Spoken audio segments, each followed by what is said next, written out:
Good evening, everybody out there in YouTube land. Bilge, Hello. Jim, Paul, Jeffro, welcome, gentlemen. Guten Tag. He's got a Gary Stuff mug, very good. Just before we kick it off tonight, Talking about just kickoffs. a quick remembrance. Today's the 60th, exactly the day anniversary of the passing of my mother-in-law and my wife's mum. So yeah, just remembering her today. It's been a very quiet day. It's always a hard day today, and yeah, it's been a pretty somber kind of day. And yeah, Sorry for the family's loss. And my sympathies to Mrs. Bailey and her family and all her siblings, remembering Mom for the on their behalf. Yeah, and I mean, I think the kids done some great things today. They shared some grandbaby videos, and little Fletcher, you know, his father was giving. He's only 7 months old, but he was giving him a steak, like a bit of steak, and you should have seen the face. Like, oh wow, I was like, forget these vegetables and soft food. Let's just have steak. That was gorgeous footage. So kids obviously got rich taste. Yeah, he does. It wasn't Wagyu, but yeah, he was. His eyes, just the expression. So it was. Yeah, the kids have been great sending photos and stuff like that and videos. So yeah, it's been rather helpful. So, but other than that, I wish my parents could have got to see my kids. yeah, it would have been. Yeah, very, very, very lucky we are. Very, very, very lucky. So, I mean, we had I think I said last week, we had the photo, and one of the boys, one of the sons, Sean, his future's currently up in the air. He's being tested vigorously for cancer. So that was a bit shit. He's only 26, Shawnee. So what? yeah, they're giving him they're getting him the camera up his, you know what? They're taking as much blood as a vampire on a bloody night out. So he's got a few highly irregular things going on that all point to one thing, unfortunately. So we're just sitting back, bated breath. So it's Sorry to been hear that, man. Holy shit! At 26, it's not right. It's been an interesting week that way. But other than that, thank you anybody that turned up on Tuesday night. Really appreciate your support. It's great to have you there. I'd really like to thank Jeffro for the after show.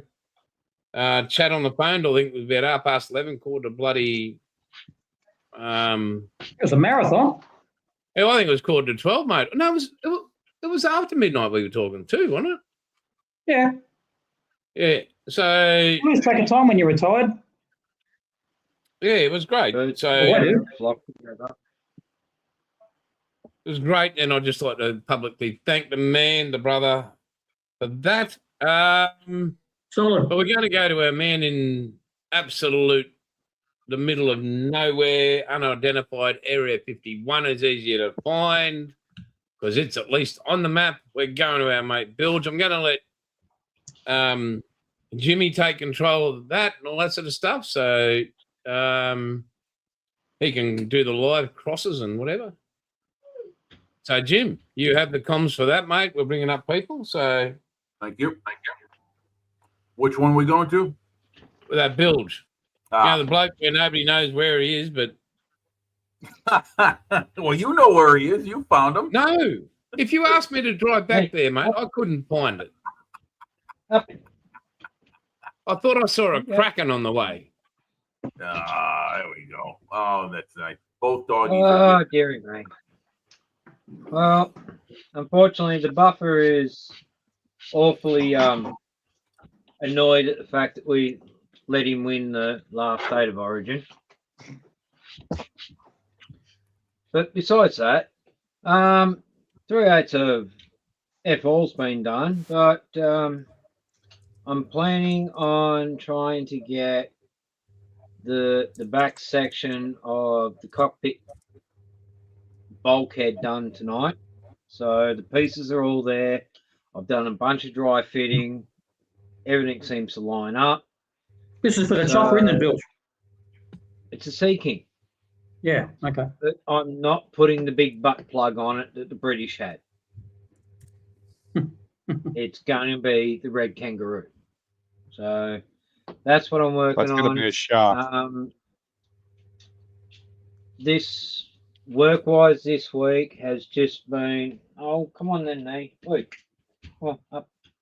This week has just been a normal week of just eat, sleep, work, repeat, and trying to keep our CVD looking nice, which is a real pain in the fundamental because we just have a lot of undesirables, and unfortunately, due to what happened in 22, there's a lot of displaced people. So it just makes it hard, but we're just doing the best we can, and we just keep trying. So yeah. Unfortunately, they're in every town, Bill. They're everywhere. Yeah, we've got a little worse because so far, at a rough guess, I'd say close to 25% of the housing that was in our city is now gone. Like bulldozed, gone, uninhabitable. Why is that, Bill? Well, when you're talking about two-story buildings that have had water up and above the eaves of the second story, yeah. Oh, you mean the structures have been condemned? Yes. Ah, okay. Now I understand. All right. Well, shit, with that much water, I'm surprised they're standing. Believe you me, I saw a lot of houses that were no longer on their footings. Like, we're talking twisted 30, 45 degrees off their footings and laying on their side. Yeah. I see that around Mississippi when had some nasty floods way back, about 30 plus years ago. You saw whole houses just being lifted up and down the river they went. Incredible. I'd say it was close to Katrina, but not as bad. The amount of like destruction. Yeah.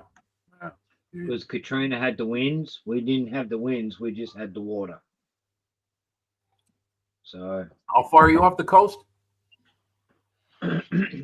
I'm roughly 25-30 minutes from the coast. No, I mean, what's that in kilometers? How far is it, roughly? Oh, okay. Let's see. What is it? Hang on. Let me think. Let me convert. No participation from the studio audience, please. No, that's all right. I just need to think. I need to break it down. So 50 miles, 80K. So you're looking at probably 20, 22, 23 miles. Okay. From the coast. And the water makes it that far from the coast? Are you saying that? No, or the problem is we're a mountainous, like, we've got a lot of mountains. Ah, all right. Now I understand. Okay. To get funneled into basically our city is literally in a effing bowl. Right. Okay. All the water runs downhill, gets trapped, and it's got this little tiny outlet to go out of, but only so much water can go out when there is so much water coming in, so it tends to back up. Right. Check. Got it.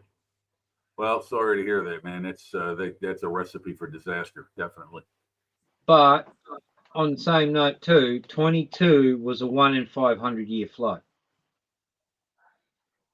It seems like they're happening a lot more closer than 500 years all around the world, though. You know, maybe it's just me. But Yeah, well, we'll Just see that what time. happens. Anyway, enough of me. I've got stuff to do. I've got some really nice barbecue chips to eat and share with my dogs. you mean the dogs do? Oh hell no, no, they get scraps. Okay, all right. I've seen some dog noses taking in some chips in the last few minutes, so I'm thinking they're sharing in the wealth. Oh, all right then.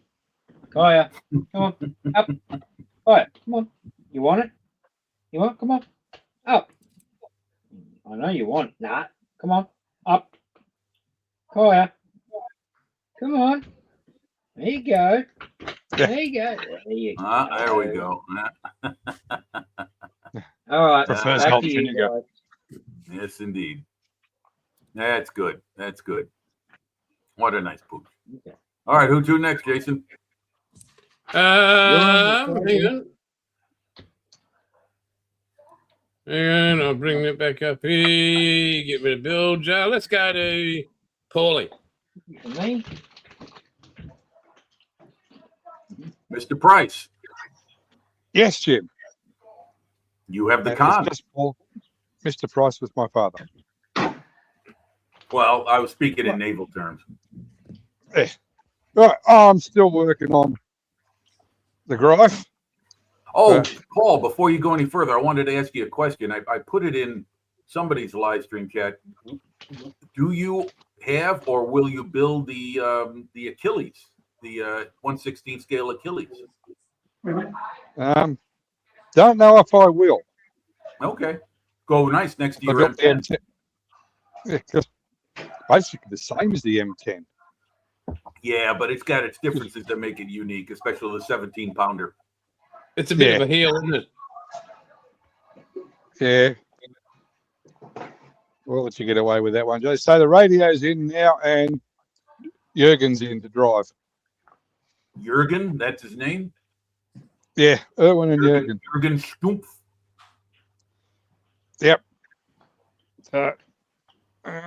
Erwin's You're going coming to the along. Western. Yes, You're now, going I'll to tell you, the Eastern Front. let me tell you something. I just got to stop there. That pose for Rommel is ridiculous. It makes him look like a bloody German point setter. They could have Well, he had a was better pointing. pose for Herr General. Yeah, Well, right. I'm Yeah. sure he was a bit more Ducking as a animated. Ducking as a typhoon comes at him. Or Well, it looks like he's pointing out in the desert, saying, "See the British out there," and his crew are saying, "But Herr General, that is nothing. That is nothing. I think Herr No, he's General is going- having a mirage." Jimmy, he's going, fuck, Aussies. Yeah. He might be doing that. He might be doing that, but you know what? They probably didn't recognize him in Aussies if they're wearing the 10 hats. Only until they wear the other hats would they recognize him as Aussies. The mighty slouch. Or he could be Is that saying what the name over of there that is is? where he could be saying Actually, over there is where I store my stamp collection. Wait a minute. Let's, Jeffro? wait. Jeffro, say that again. Sorry, mate, I was going to say over there is where I stored my stamp collection in the voice of James Mason. Because it was actually very common knowledge that any German that faced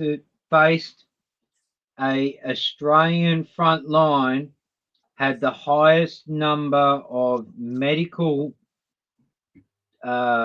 discharges, because the Australians had this horrible, not actually, I'm not going to say horrible, but notorious habit of going hunting at night Whoops. and waiting to within, they had gotten to within meters of what they were hunting, and then proceeding to viciously kill what they were hunting.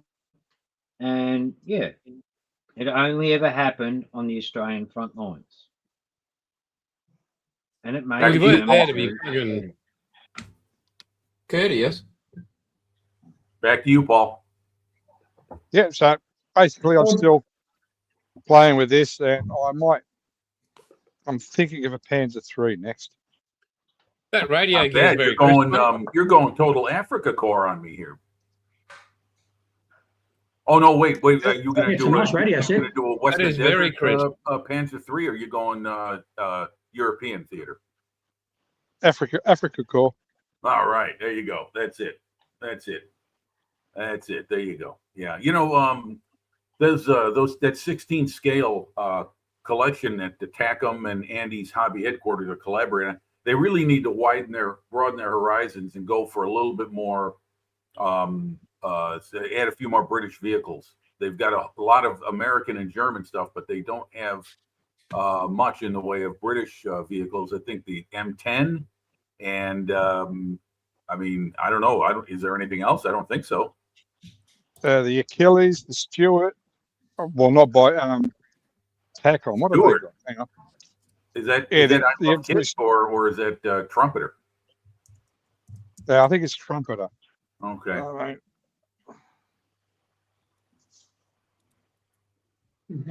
Yeah. Aubrey says, who doesn't love a Panzer III? I've noticed an increase in pre-war, pre and early war armor interest recently. Yes, indeed, Aubrey. Morning, Monkey. Plastics Hello, in the. Paul. Hello, Paul. Hey, How Monkey. are you? Greetings and salutations. Welcome in. Glad you're here. Is Sue there? I'm wearing my Hey, Monkey. Motorhead. I'm wearing my Motorhead shirt, Sue. If you're there. Okay. So that's what's on the back page. Okay. Yeah. That's all well and good, but what I'm saying is that there's that they could have like a 6-pounder artillery piece. They could have they could do an SAS Jeep. They could do an LRD Chevrolet vehicle. They could they could really. I mean, we could really go berserk with it. Paul, you got to think they're making money hand over fist with the 16 scale line because people are buying them up. They're bringing out new stuff practically every month. LRDG stuff. Yeah, that's what I mean. Yeah, I mean, broaden your horizons, TACM. You can do it. You can even do a Crusader or a Matilda. Well, Gecko do the. Look at this. It's Father's Day in the UK, I believe, right? Sue's actually cutting the garden. Got her working. All right. Monkey, keep her away from the power leads. That's a successful marriage, Paul. I just keep her away from the power leads. You know what happened last time? So Well, Gecko anyway, do great, Paul. the Bren carrier. Do you? Yeah. Well, there is. Yes, there is. Yeah. That's Gecko made that, right? Yeah. Yeah. They do two versions of that. So you get the universal care. I'm talking about this line specifically. That's what I mean. That's what I started out. You're bringing to light. There are other subjects. Maybe that's why they're not touching them, because they know their brother Chinese companies are making them already. Yeah. Well, everybody's picking and choosing, and Yeah. Well, anyway, pick it and looks choose great. as well. Are you going to paint the tracks? Yeah, the tracks are painted. They're silver. That's a Hey, mate, how you metal going? color. They got to be rusted You yet. going okay? Okay. What's that, Jeffro? Oh, I'm sorry, mate. I'm just talking to the dog. Oh, okay. Yeah, No, so go the ahead, tracks Paul. just have to Keep be going. rusted up a bit. Yeah. The tracks you just gonna- have to be rusted up yet. Yeah. Are you going to age everything we see there before you put the body on top of it? Yep. Okay. Looking great. I've already started getting it dirty. The radio's clean because I think they would have been kept clean. Probably if they want to keep driving through that desert. Yeah, I bet they keep it clean. Yeah. Is that And a is that a the stub? Germans, they were pretty meticulous on maintenance. Is that a stubby holder on the back corner there, Paul?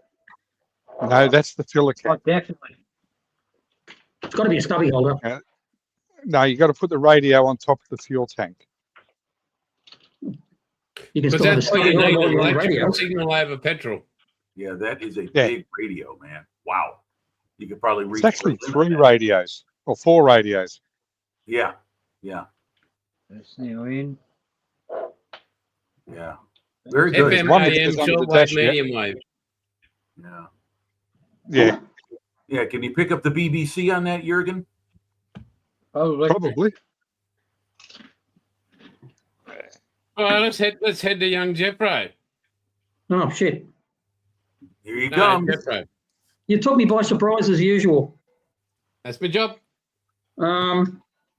Well, Oh, I see a bandit tail around you. yeah. Well, round about this time of the night, I play a game with him throwing a ball down the hallway. And he's wanting to know why I'm not doing that. So he doesn't quite get the gist of live streams. I'm trying to explain it to him and he just doesn't get it. So yeah, I've been trying to do some work on my tiger moth this week because I got some more metal to do more of the rigging and stuff like that. And I'm kind of up to that stage. I've got to do the.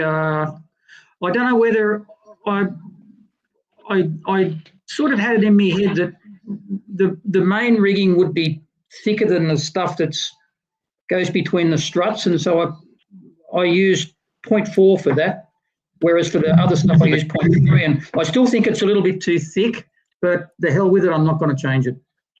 No, don't change it. I'll change it on the next one. In fact, this was more of a pain in the ass because it was really hard to stick. Because I put pilot holes, really small ones, but they basically just sort of sat over them and they just kept on jumping off, and it was a pain in the ass. But it actually stiffened up the wings a hell of a lot once I put them on. Yeah, so they turned out all right. Actually worked. So, yeah. The ones between the struts there, I just drilled a hole. I drilled a hole down through the top, and once they were down there, they were really easy. But there's always just one. There's one problem child that just won't bloody stick, and you just got to put. It keeps jumping off, and you got to you put a bit. You flex the wings doing something, and then it just jumps off, and you think, oh, you bastard! And you got to put it on again and hold it down there and stuff like that. So anyway. So that sort of turned out all right, and then I'm just up to the. Thank you, Aubrey. I'm just up. Well, it's a first attempt. I've never done it before, and it seemed to go on. It didn't bring me to tears, and so I guess that's something. So now I'm just. Is that the ICM kit, Jeffro? Yeah, mate. Yeah, it's the one that Dom didn't like. Oh, right, the one he binned. Yep. Yeah, and the trouble with these bloody things, the more you try and figure around with it, the more you try and do little bits here and little bits there and stuff, something always happens unless your hands are meticulously clean. If you've got a little smear of paint from something somewhere on you, sure as shit, it's going to get on somewhere where it's not supposed to be, and that's a pain in the ass. Bit of this, I didn't accidentally break that much off like I normally do. I always break off a pitot tube or something like that, but it was just little paint smears here today. Just, yeah, thanks, Monkey. But it was I really enjoyed it though, and I actually learned a lot with the rigging. I'm not going to say I know how to do it, but I know more about. You know more than you did before. You've furthered your skills through experience. Yeah. Well, I've got another two on label. I've got Take yourself with the X-Acto knife. What's that, mate? Nice to see you didn't choose to take to yourself with the X-Acto knife. Oh, that's holding up that elevator there. It just while it goes off. Because I left it till the last minute to put the wheels on. So right where your mouse is there, I put my finger. I thought my hands were clean. Somehow I had a little patch of black paint, just like a little tiny smear, and put it on there and went and took it off, and I thought, that feels a bit sticky. What was that? And then you look over and you think, oh, you bastard, and there's this bloody smear of black paint on it. And it was that was a pain in the ass to cover up. Yeah. So anyway, so now I'm putting the alfoil. I'm doing alfoil over the cowlings. So I'm doing that. I've never done that before, so that's interesting. And I'm learning how to do a wood grain propeller. Never done that before. So, and then I've got to get some decals and put some decals on it. Yeah, I was going to say you are going to put the markings after you put the rigging on. I mean, that might be a little bit tricky on the fuselage. Well, I had to do a lot of other stuff after the rigging. No, actually, no. It really, I did heaps of stuff after the rigging. I had to put all sorts of little jazzy bits on, all sorts of stuff. So the rigging was just the stage. Well, to be honest, I haven't got decals yet. So that's not, but I do have, I want to put some, I've got to cut down some black decals to put, there's like two down either side of the wing root there. There's like two little markings where you jump in the cockpit. And some of them have it, some of them don't. Some of them have like a black sort of a rubbery material that they put down there. And I thought I might have some leftover black decals for something. I'll cut those down and I'll put them along there. I wasn't going to mask it and paint it because you know what I'm like with masking tape. But I thought, oh, this is going to be really fun with, if you're smart, Aubrey, don't do it. There's your tip for the day, Aubrey. Yeah. But look, no, actually, I really enjoyed it, and I've got two others coming. I've got an Italian, a little Italian North African fighter, and a Boeing Stearman, both ICM. Oh, the Stearman. Okay, yeah. On layby. Yeah, so I'm kind of looking forward to them. But I thought it'd be like I'm thinking,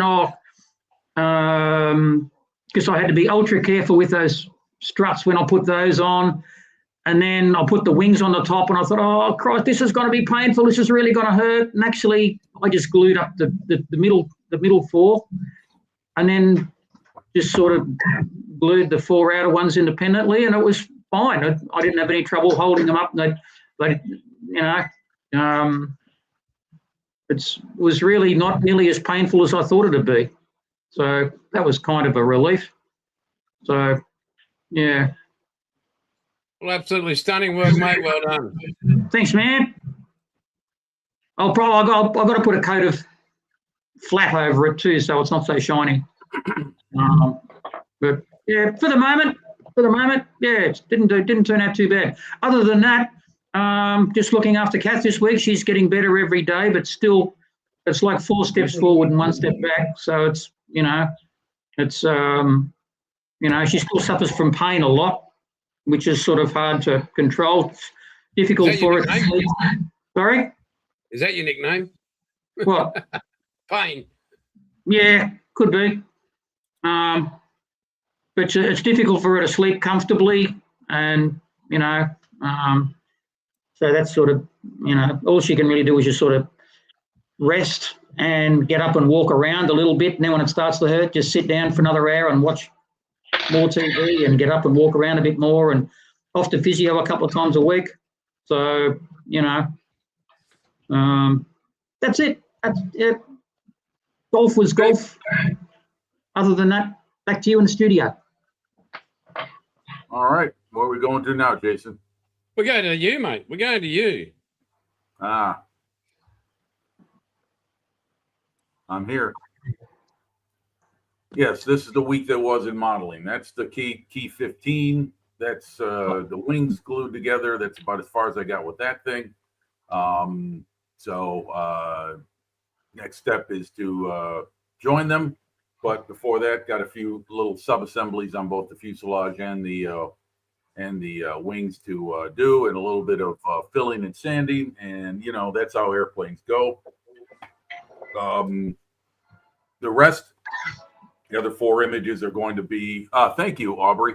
The other 4 images are going to be. Oh, that's come up nice. KV-1. Looking good job, Jim. Thank you. It's almost done. Yeah, I've got to put the machine guns on the front and back. And anyone who's built these Soviet armor kits know those things are so tiny and so fragile, they'll break with no problem at all. So I'm going to wait till the very last moment to put those on.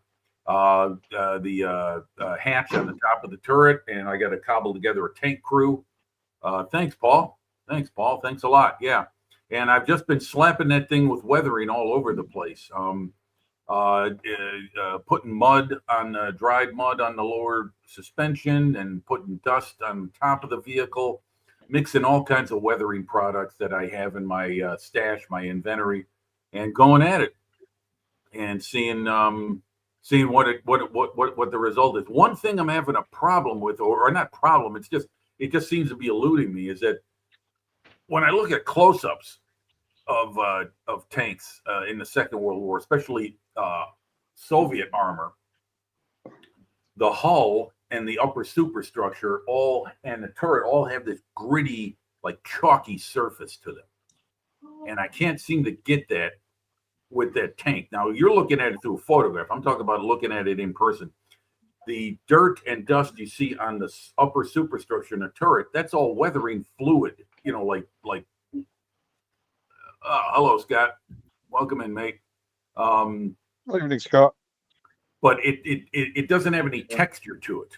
You know what I'm saying? Like what you saw on the lower hull. Now close up on the lower on the underside, and you'll see the grit and dirt on there, right? Well, I was trying to do the same up top. So yesterday afternoon I was experimenting with stuff and just seeing what would work. This thing's become more of a test bed in a lot of ways. But it's coming out nice. I love it. So there you go, Aubrey. There's a little help from Jeffro regarding the wire.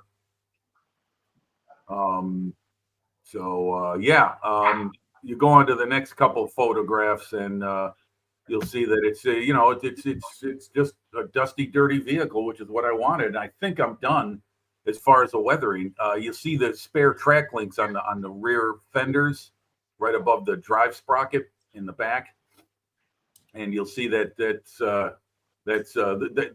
those are leftovers from an old Fruhl model set that I had. Yeah, it's not too much in focus in these photos. Sorry about that, guys. But they were easy to rust. I just used some blacken it or burnishing fluid, dipped them in there, let them rust, and then now you can see the rusty texture on those metal track links. That's what I was trying to get on the vehicle. Not rust, but that same kind of gritty surface. And I kind of got it there right behind it along the side of the hull. But I just threw everything and anything at it. So That's a great look on the track, Jim. Thank you. Thanks very much, Jeffro. Yeah, it's been well, thank you, Aubrey. Thank you. And he thanks you for your reference. Yeah, I'm just looking on YouTube here, trying to find the. I've got it on my playlist. There was one particular guy who was really good. He was doing an Italian Falco in 132 from ICM, and the way that he did that was really good. And I think I learned probably more from his video than any others, and it's what made me want to try one. So I'll just see if I can find it. I'll find the link and I'll put it up so you can have a look. One other thing I forgot to load the photos was Surfel. Yeah, I'll give that a try, Paul. I've got a couple of test mules, and I'll go ahead and get that because I've got some Mr. Surfacer. I've got the 500, and I've got the 1000, and I'll give those a try and see what kind of luck I have with that. Anyway, what I didn't load was some photos from last Sunday's bike ride, which was fun. But it turned out at first it was a bit of a dogger because it was raining when I left home to head to the site, which is about 20 miles from where I live. Rain all the way. And when I got there, it was still raining, and then it would stop, and then it would start, and then it would stop, and then it would start. And around 8 o'clock, because I was supposed to be on the road by 6:30 a.m., by 8 o'clock, I said, the hell with it, I'm riding anyway. So I got thank goodness I brought along some extra gear to deal with the rain, waterproof vest and some sleeves, because it was chilly as well as rainy. And the first group, oh, hold on. Be right back, folks. Don't do anything. Be right back. See, this is what happens when you're not prepared. Hi, Breeze. You should have gone before the show started, Jim. Hold on, Jason. Don't throw me out. Look at that old man hustle. Here we go. All right. This is about the only evidence I can provide right now that I actually did it. But Maybe a net of this is a she route will. map. This is a route map of the ride. It was done in 3 segments, and they were all those arrows you see on the paper were colored stickers that were on the roads, and they pointed at corners. Like if you're going 47 miles, you go this route. If you're going 100 miles, you go this route. Blah blah blah. Yeah, when a man's got to go. Anyway, it was done in 3 segments. The first one was 12 miles, the second one 23, and the third was 12. So you got 47 miles out of that, and it was they were just after the first lap, after the first loop, it got the rain had stopped by then. And so the road slowly dried out. So by the time I finished up, which was about 12:30 p.m., it was cloudy, windy, and cool, but the roads had dried out. So I made it. I was dirty. Well done. It was dirty, but I did it, and I forgot to load the photos. I've got 3 images that I don't have with me. So, which one was the best one of your picture of your bike on the back of a truck? I'd have to post that to you, mate. I don't have it. 'Cause that's where my bike would be, back of the truck. Yeah, I know. Your father would have loved it because it would have been easy peasy for him. I'm sure in Australia you don't have much level ground in Queensland. Is it a lot of climbing and hills and drops and stuff? But he's not mentally right, just like you. Like that's why the internal combustion engine. Nonetheless, I mean, what I'm saying is that this is mostly flat ground out here. There's not too much climbing or elevating out this way. We're called flatlanders by the cheeseheads up north in Wisconsin, because that's where the glacial line kind of stopped, was right around northwestern Illinois. And so you go up into Wisconsin and there's a lot of very high hills and valleys to go up and down over. But yeah, did it, had fun, great time, met some people, had some chatting, and rode through the rain, which was not all that fun, but I did it. So good for me. All right, I'm done. Well done. Now to you, Jason. All right, let's go to me. Cheers. Well done, mate. Well done. Rightio. First, this is for Bilge. Just got a couple of photos for him to sit down and suck on. There you go, Bilge. Oh, look at this one. This one will be for you. You can insert girlfriend where it says why. I hate it when my girlfriend wears this to bed. It's a subtle way of saying not going to score tonight either. And hang on. Get rid of that there. Sorry, Jimmy, bud. Sorry. It's Sorry, a subtle way of letting me know it's going to be another night without scoring. And oh, look, here we go, Bilge. There you go. Stuck on that, you absolute. Now, can I ask a question here, Jason, to you? Yep. Okay. Who won this State of Origin series this year? Queensland. Okay. And yet you're still pissing and moaning about it. No, I because thought- he made a bloody dumbass We- bloody comment. New thought South for a moment- Wales won the first game. Oh, tell him We the let story. Queensland win the second game, so now there God, has you're to such be a a wanker. third game. Fine. Tell him the truth, Bilge. How did you win the first game? How many players did you have to face for 23 minutes, you clown? Dead set.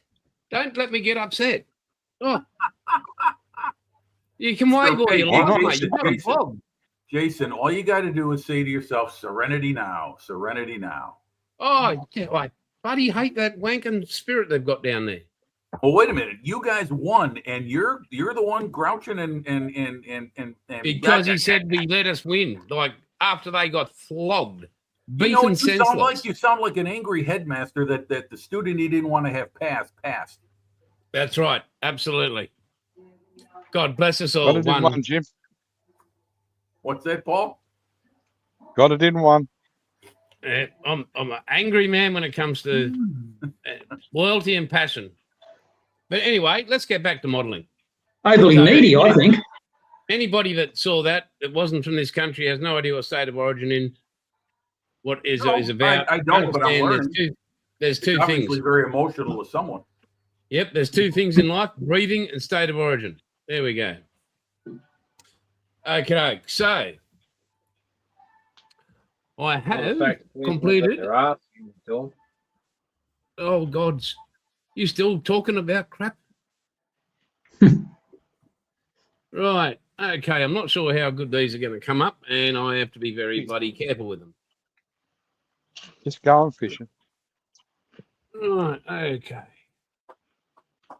So is this where I fuck the buffer up again and bring up state of origin? Nope. All Not right. this way. So these are the launches. Get up there. The Okay. only So we reason he's go. getting so upset is because he knows he's going to All right. lose. So the both bet. of them, mate. All I'm hearing is blah blah blah blah blah. Sure. Just imagine if his team loses next time, Bills. Christ, won't you hear it then? Oh, good Lord. Oh, man. I think we Here can I am. see End of it. this live stream. Here I am. I've diverted back to modelling. For a And change. what you're the ones carrying on. Good Lord, help me. God spare me days. Right, so, and these are me 40 Oh, millimeters, we which are I'm all right. continuing to Kryptonite, build. that's all, Buff. I'll build. We found your Can you go get a kryptonite. tissue and wipe your chin? You're dribbling that much fucking shit. Jason, Terry's letting you know where his feelings lie. Terry, Ooh. that's okay. At least that's all you said. You didn't say we let you in. Like, seriously. I'll go, Aubrey. Well done, mate. Well done. Absolutely, Brent. Can we get back to modelling? I'm trying to actually show that I've done some shit. Oh, you started it.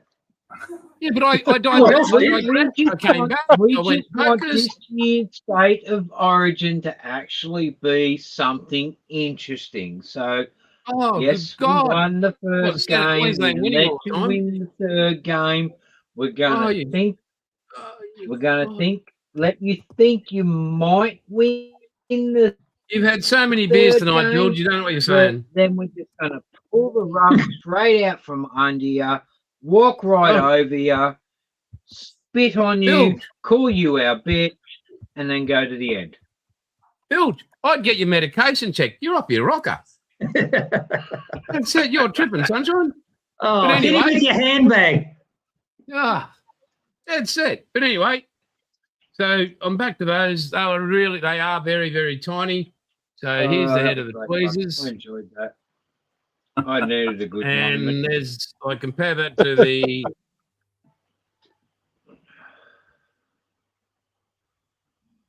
Yeah, Nice fingertip. well, here we go. There's my thumb. They're very tiny. Righto. Completed some more 40 mils here. I've done some more casing, lower casings.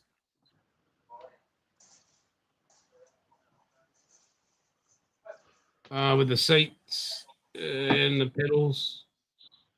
Watch your camera angle. Yeah, Yeah. hang on, mate. Can't see it. There you go. Yeah, I know. I was just trying to pick it up without killing it.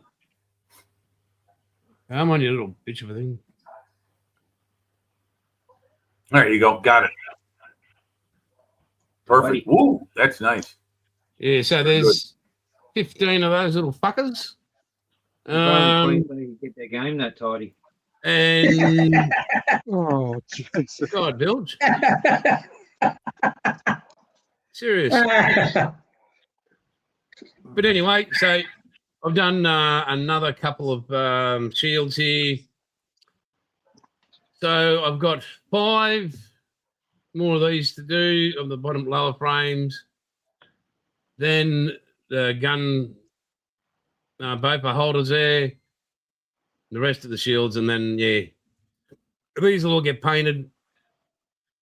Well, I'm actually priming them tomorrow because there's a bit of work I've got. There's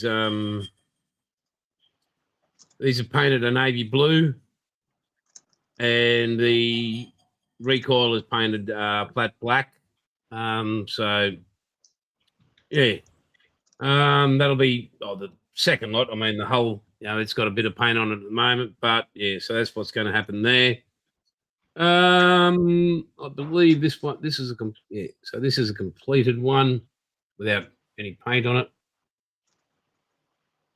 Get up there, you mongrel.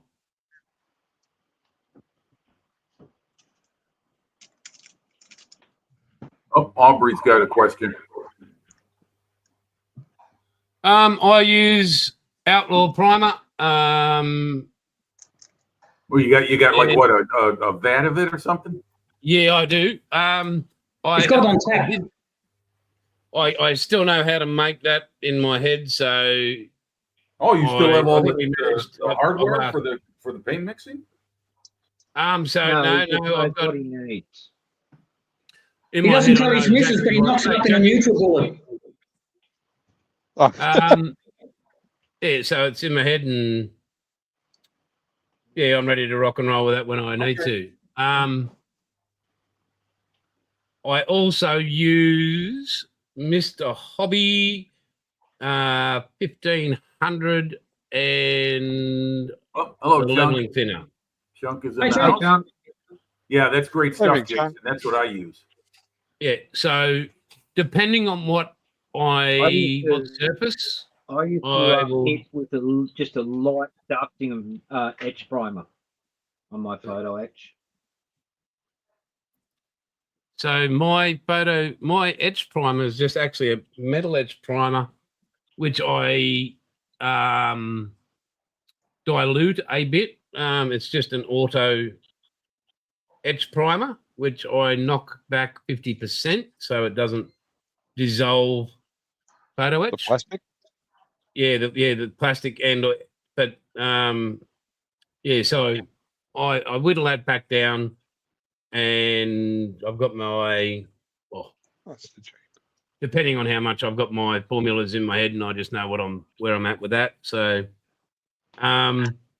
it bites and you get no peeling, and when you throw either the Mr. Hobby with the 1500 on with the leveling thinner and or the Outlaw paint primer, you get a baby butt smooth surface that has grip or paint on it. So yeah, that's where I'm at with that. So yeah, tonight I'll be just moving on, keeping on building these while we're all in the background having a yak, and that's my week. Yeah, Great. Now I'm taking it, Jason, I'm taking it back over to me because go hard. we have got to resolve the question that I posed to everyone, including those in chat. Yes, you can participate in this as well, studio audience. When a man loves a woman. What is End it, up with children or what or an influences STI. were what got you into scale modeling? What was it? Was it an older brother? Was it an older sister? Was it a film? Was it all of the above? Was it books? Was it history? What is it that got you into scale modeling? Each and every Smirnoff. one on screen will answer first, and then we'll go, and then those in the chat can God, he's a kick in genius, as they my like. mate. So that's the question we have to answer. That's now 2 weeks old. Oh, buggy you, Shannon. Shall I go first? Yeah, mate, go hard. Oh, you're on No, screen. All right. Please stop unplugging that stuff. Okay. Excuse me. Let me clear my throat. Me. What got me into scale modeling? It was films like Sink the Bismarck, Battle of Britain, Tora, Midway, 1976. I'm talking about because I'm older than most, and books. Reading books at my school library and then going to the public library and taking books out.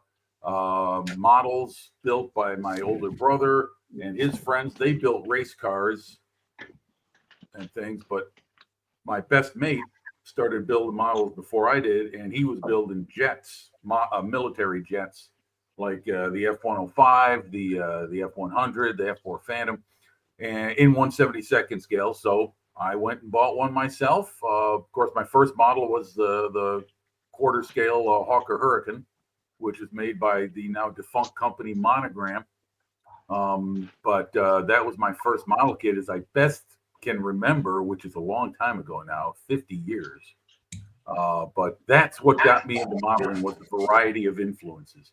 And I've been doing it ever since, and I love it. And now with the internet, and not now, I mean over the last 10 years, it's really taken off for me as far as my participation in things, and even just in the last 5 years, how things have taken a huge jump technology wise, where here we are right now, thousands of miles apart, all of us, and yet we're all live and conversing with one another and participating with the studio audience.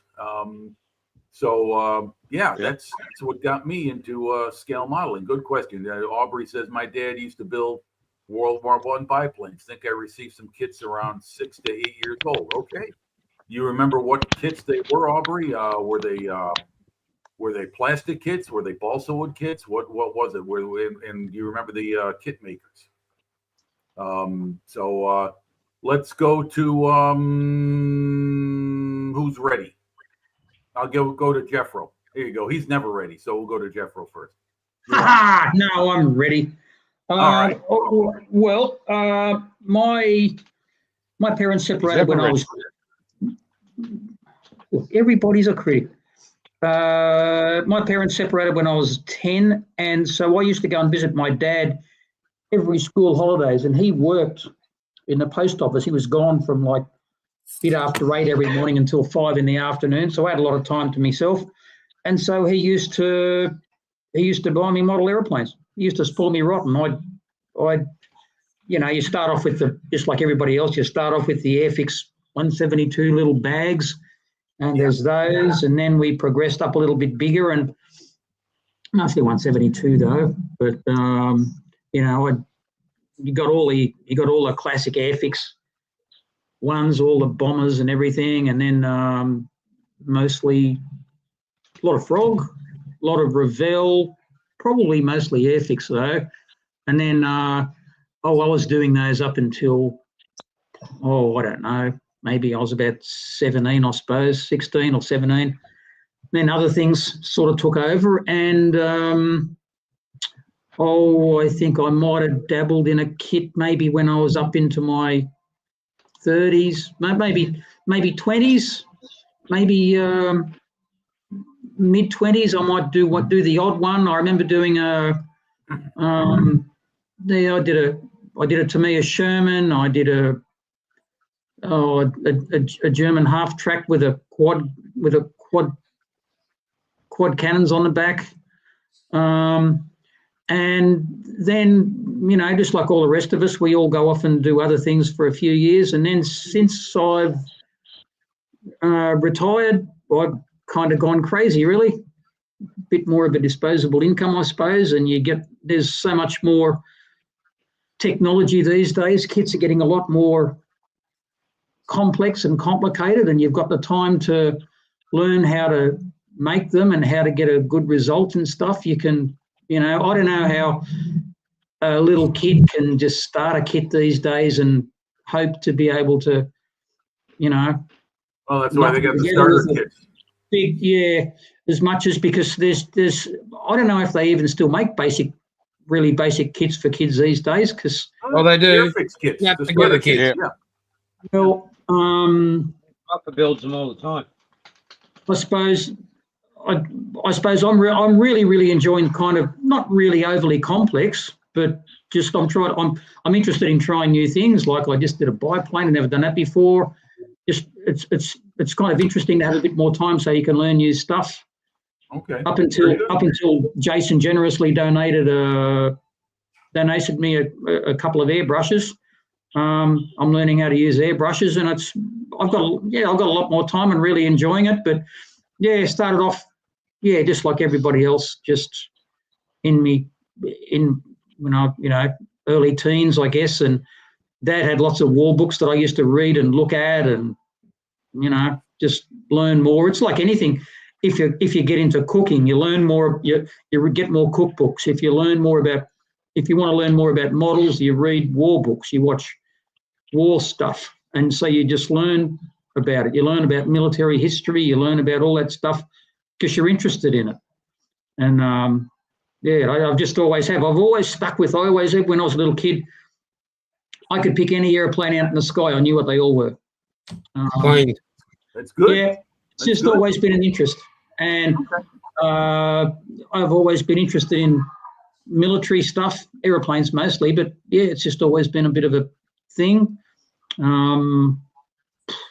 I don't know. That's it. Aubrey added to it. The first kit I remember building was the Matchbox Jag. Similar story. Yeah, I think I got that one. Yeah. So yeah. Yeah, a lot of Matchbox. Yeah. Tin Man says mine was due to boredom during COVID, nothing to do. Okay. All right. Yeah. That's I've been hearing a lot about that. Okay, let's see. Thank you, Jeffro. Let's go to Mr. Bildrat. Mr. Below Decks. You're on call, sir. Yeah, one mind fear. Well, mine's pretty simple.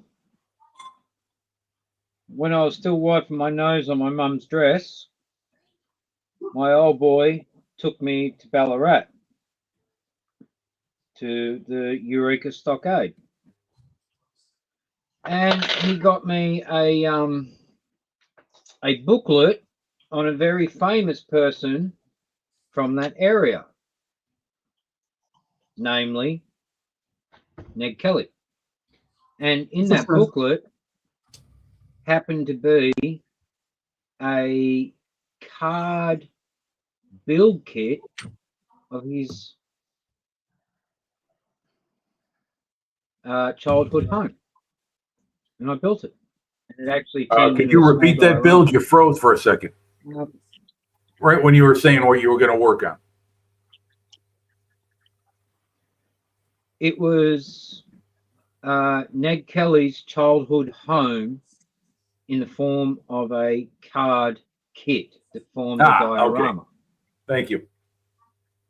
And then after we moved to the coast, and I very quickly fell in love with the ocean, that next Christmas, he brought me the 1350 USS Sullivans. Sorry, Okay. the Sullivans. Right. And it just snowballed from there. So when you're today, what's your favorite subject of is it ships or is it aircraft? Is it all? Are you eclectic with your choices, or do you like to maybe build something specific above all else? I can't walk past a red kangaroo. But wait a minute, Bill, before you go any further, but for those in the audience, can you explain what that is? Red kangaroo is ADF, Australian Defence Force. Okay. A sunburnt kangaroo. Yeah. And That's besides that, if it ain't a red kangaroo, it has to have some,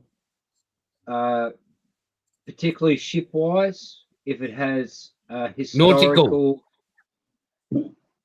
Okay. If it has some nautical historical significance, I will build it. Okay. Excellent. All right. Hence why I have the Titanic, I have the Bismarck, I have the Hood, I have the Victory, I have a Hunter class destroyer, HMAS Bataan, so forth and so on, yada yada yada yada yada. And the Britannic and the Olympic. And the Enterprise. I have the Enterprise, I have the Nimitz, Black Pearl. yeah, well, the Black Pearl, that was more a my son's grew up as a child watching Pirates of the Caribbean, and he has the Lego Black Pearl, Lego Flying Dutchman, and when I had the opportunity to get the Black Pearl, I'm like, hey bud, you and I built models together. What do you reckon? He's like, yeah, Dad, let's do it. And then naturally, kids being kids, when they realise how long it takes to do a plank on frame, he lost interest, but I kept it going. All right, Okay. moving on. Yeah. All right. Yeah. Aubrey said, I love that our interest as modelers is so varied depending on our experiences. That's right. Yep, that's true. A lot of people had military families that, their father, their grandfather, their uncles, whatever, were in the military. And, that's not so Same quite here. prevalent in the United States per person, but in I have a UK, great uncle that's buried in Gallipoli. pardon me, can you say that again, Bill? I have a great uncle that's buried in Gallipoli. Yeah. Me too, Bilge. My grandfather fought against Rommel. Right. My The father Ninth drove. Australia. Yeah. My father drove Centurion tanks in Vietnam. Yeah. I have a half brother that fought in the unspoken, horrible conflict that happened in Timor. So, when I wanted to do my bit, the old boy was like, there's been 4 generations of us in the mud and the blood and the guts. You like the ocean. Go to the Navy. Okay. All right. Well, we'll move over on to Paul. Mr. Price. Yes. First kit I remember getting, I didn't build. I think Dad picked it up when he put a tank of petrol in the car and he got it from an Esso station. It was the Empress of Australia. It was something to do with the fuel, and one of his mates at work built it for me. So I thought, well, that looks cool. I'll have a go at something like that. And I started. I think the first one was, as Jeffro said, the ubiquitous Spitfire in a bag. Kept getting into it, and every Christmas you get the big kit. The last Christmas one I remember getting was the 747 from Airfix. And then you find cars, boats, ships, and anything else that you can get a hold of, and just kept playing with them until I got kids of my own and went, no, I can't have them around here now. I need to spend money on them. And when everything went south of that, I just started up again. Yeah, and on an industrial scale. Things that shouldn't have Merlins. Yeah, I have slowed down. So I'm enjoying these 1/16 kits. And I'll be getting another one. Okay. All right. And Not sure which one yet. Okay. Well, all I can say, Paul, is that your collection has got just about everything in it too. I like the variety. You've got sci-fi, you've got military, you've got racing, civilian, things like that. So very good indeed. We'll come up with this. We'll get up to that in a few moments, Aubrey. We'll talk about stash size next. Okay, Jason, Mr. Bailey. How are you guys? Yeah, well, I fell in love. I think the first was with I was watching we went to the movies. I watched A Bridge Too Far, and but then my dad used to, being raised as an Air Force kid first up, I was Little awkward. around all that kind of thing as I grew up, but the first time Dad bought from the news agency a Airfix Spitfire in the bag as per usual, it didn't get painted or anything like that. It was I had a bit of house paint on it, but you fall in love, you get addicted, and I think I was always fascinated because my father was very, not anal, but everything looked so good, and his attention to detail and teaching me about attention to detail that followed through my life. So I enjoy the lessons he taught me, and the values that he taught me, and what modeling teaches you. So that's how I fell in love with it. So yeah. Okay. Evening, Now, SJ. do you have a particular type of model, whether it be military, civilian, automobile, aircraft? Definitely ship? military. What is it that you prefer? Definitely military, and it would have to be, definitely Spitfires. You all know that. I love Spitfires. Nah. I know it's shock horror. You're all mortified. Wow, we didn't know that, but yeah. But yeah, I just, and then when I I got to see the movie The Battle of Britain, and life just changed, and that was, and I reading a Douglas Bader, Reach for the Sky. Yeah, that was, for me, that was where it was at. So yeah. SJ in the house, no more sci-fi content. Yeah, so yeah, that's where I fell in love with modelling. My Okay. father had so much to do with it. It wasn't my military service or anything like that. It was, although we all, like Bilge's family, we all served, but it was, I just found it fascinating to build something, what it takes, the dedication, how you want it built. And just like life, the result's pretty much in your hands. And whether life goes shit, it's up to you whether you want to rebuild or you're just going to lay down and... The MF ain't visible. Sweet. You just keep on going. So... Okay. All right. Yeah. Very good, sir. All right. Well, I was going to say, exit solo layout. Now we're back to group. Okay. All right. Well, I forgot to mention one other thing. Let's see. What do we got? What did Aubrey just say? Aubrey said, I won't mention the 400 here then. Okay. SJ's in the house. And Sarah James says, Bilge, I like sci-fi, just not the two-band crap, which are designed for the brain dead. Okay. We won't mention those.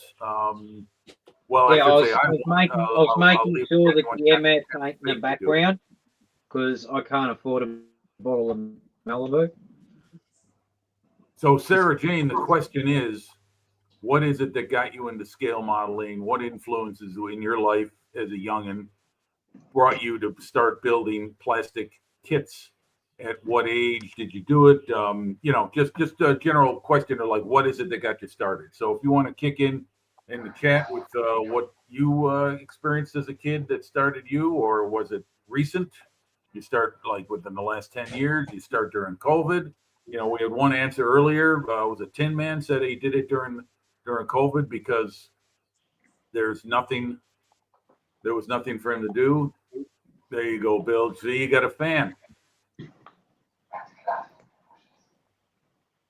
So yeah, I mean, when I forgot to mention, television. When I was a kid, you could see episodes of The World at War on TV, and through my local public broadcasting station, they showed a lot of British television. And sure, I saw a lot of shows like Monty Python and Fawlty Towers and Benny Hill, blah blah blah. But I also saw films like The Cruel Sea. And what was another one? There was a couple other good ones. I can't recall the names of them now. Oh man! But anyway, then there were Hollywood films like The Desert Rats, Richard Burton, Robert Newton, and then of course my first name was The In Charge of Longest the Day Horse. and Tora. So go ahead, Bill. You were going to say My introduction to military films, and my father actually said, sit down and watch this.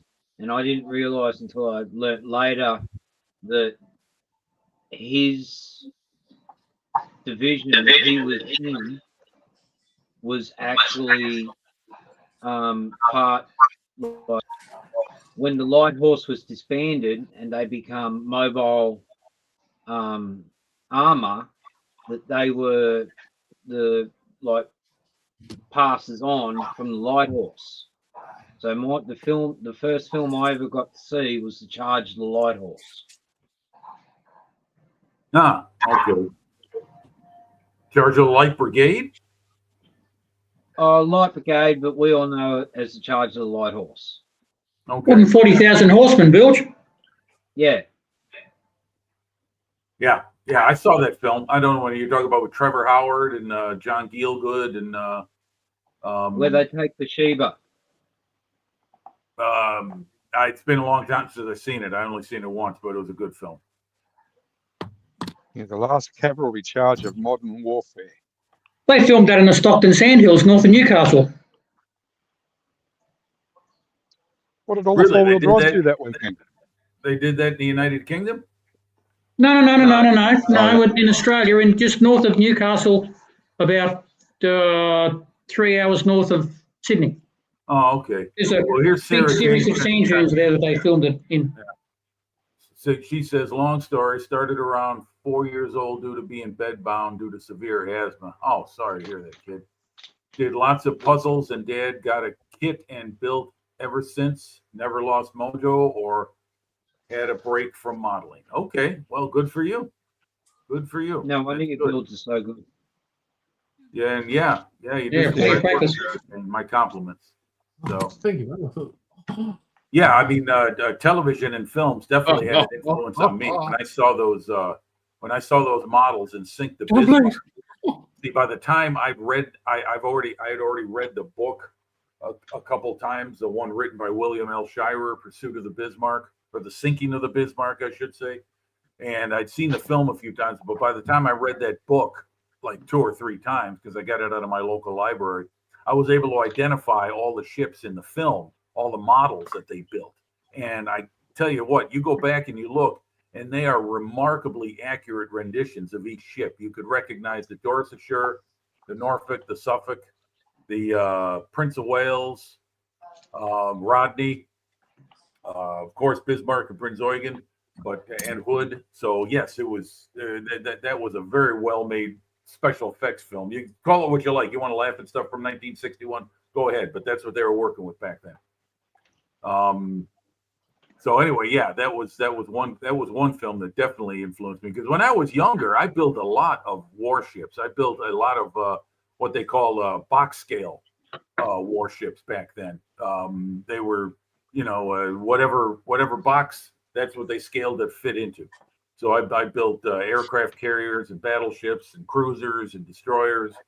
I never went big, like 1/350th scale or anything like that. I kept it the small stuff I could put on the top of my dresser in my bedroom. So I just lined them all up, one next to another. I just built them and threw them together. So that's My first war film, I lived in a country town called Moree, which is way out to Buggery, out west of the coast. And my mum, wasn't my dad, my mum took me to see the Battle of Britain. And the picture theatre at Moree then was open air. It was one of those ones that had deck chairs. So nice. they had a heap of canvas deck chairs, and you go, and all I could remember for years and years and years, all I could remember was the guys was the guy with the red paint in the eyes. And that's all I could remember. The horse guy, the uncle pilot. Yeah, and there was even one of those ladies going around with the tray, cigarettes, lollies, ice cream, all this stuff going around. Oh my God! Yeah. And that was really cool. And that was the very first war movie I ever saw, was the Battle of Britain. And I thought, well, if I'm going to be introduced to war movies, I couldn't ask for a better one than that. Yeah. Jason, are you demonstrating what your brain looks like after photo etch? No, yeah, probably. But my wife just made that golden syrup dumplings with ice cream. Ooh, Mm. You lucky Nice and hot. bastard. Yeah, that's some good stuff. Enjoy, mate. Oh yeah. At least you don't have to chew it. I've Let never me tell seen you- the Battle of Britain on a big screen, Jeff, bro. I would love to see it on a big screen. I've only seen it Well- on television screens. I think I was only about 10, so it's kind of hard to remember. But from what I Yeah. recall, it was worth remembering. Yeah, it was awesome. Well, you got to remember those films back then were made for the big screen specifically. Yeah. You know, Yeah. they the old pan and scan technology they did on television cut out the Mhm. two edges of the screen so it would fit on a television screen format.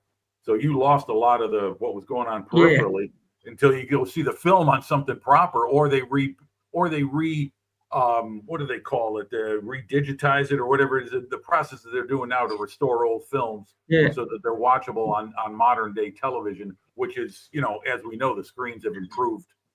And 30-fold, just like Jason, in years to come, I went to see A Bridge Too Far on a Saturday Arvo, and I think I was a little bit older before I got to the end of it because it's such a long bloody thing. But yeah, that was just sadly that wasn't in an open air picture theatre, but that was I always remember that one. That was always a great one. And then every Saturday and Sunday afternoon there'd be some classic 60s war movie you're going to see on TV in the Arvo. Oh yeah, definitely. Our Yeah. cinema was one of the biggest outside London back in the day. Second film I ever saw, Battle of Britain on a big screen. Good for you. That's a film meant to be seen on a big screen, especially those combat scenes in the sky. Those are the best. And remember, No folks, CGI. always beware of the Hun in the sun.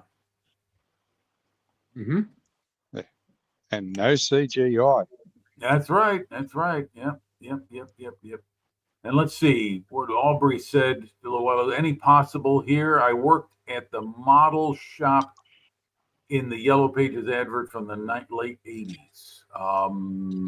Worked at the model shop in the Yellow Pages advert. I guess that'd be something for you guys down in Australia.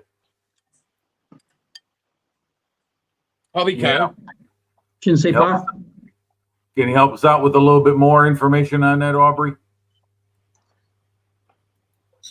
I never worked at a model shop. I would have liked to when I was a kid, but that would, then I realized as I got older, it's not about building models, it's retail, which means you got to put up with people like me asking questions. Nobody wants that. Oh, Yeah, no kidding. chitty chitty bang bang.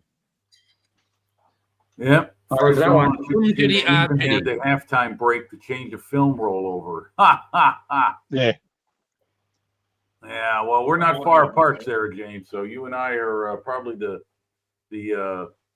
leading members of this whole production right now. We're part of. I don't know. I think Ethel's got a few years on us. So, anyway, I'm going to step away for a second, folks. I got to reload on my coffee. Be back as soon as I can. Jason, you there? Nope. I need Back to it set off. my navigator. He stepped away. I guess I'm going to stay then. Probably got his mouth full. Because then if I step away, Jeffro, you're going to be the only one on screen. Paul's got his camera on his workbench.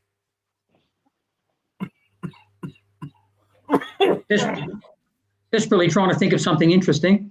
Yeah, I know. Same here. I'm doing what I can to keep things rolling. Anyway, All right, I've got a question. so what's the latest? What is the latest hot item kit that's got you interested to buy? Oh, I've got one for that. Sarah Jane, I'm going to be 62 in a couple of months. So, Oh, by the way, I it's- wanted to tell everyone happy birthday to my beloved dog, Yes, Bear. yeah, you're on. He's 8 years old today, or yesterday, I should say. So, we That's spoiled good. him with some birthday biscuits and some birthday cake.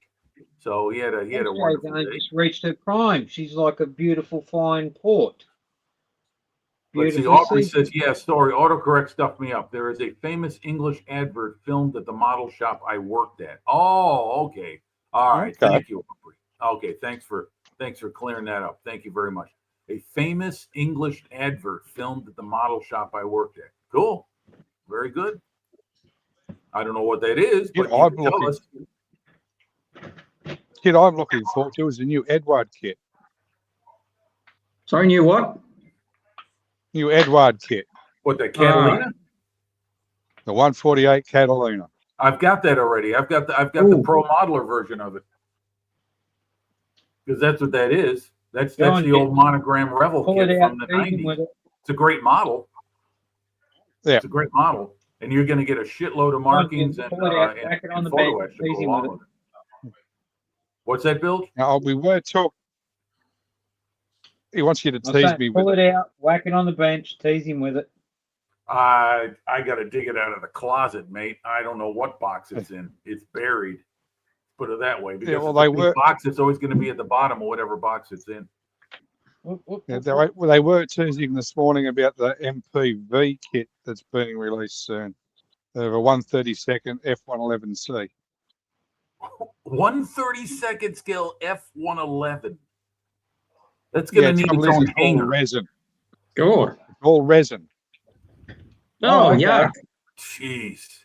Now, Yeah. now there's a subject I don't really like to get involved in unless it's small Scales detail and parts. all. I could never see myself building an entire resin model kit.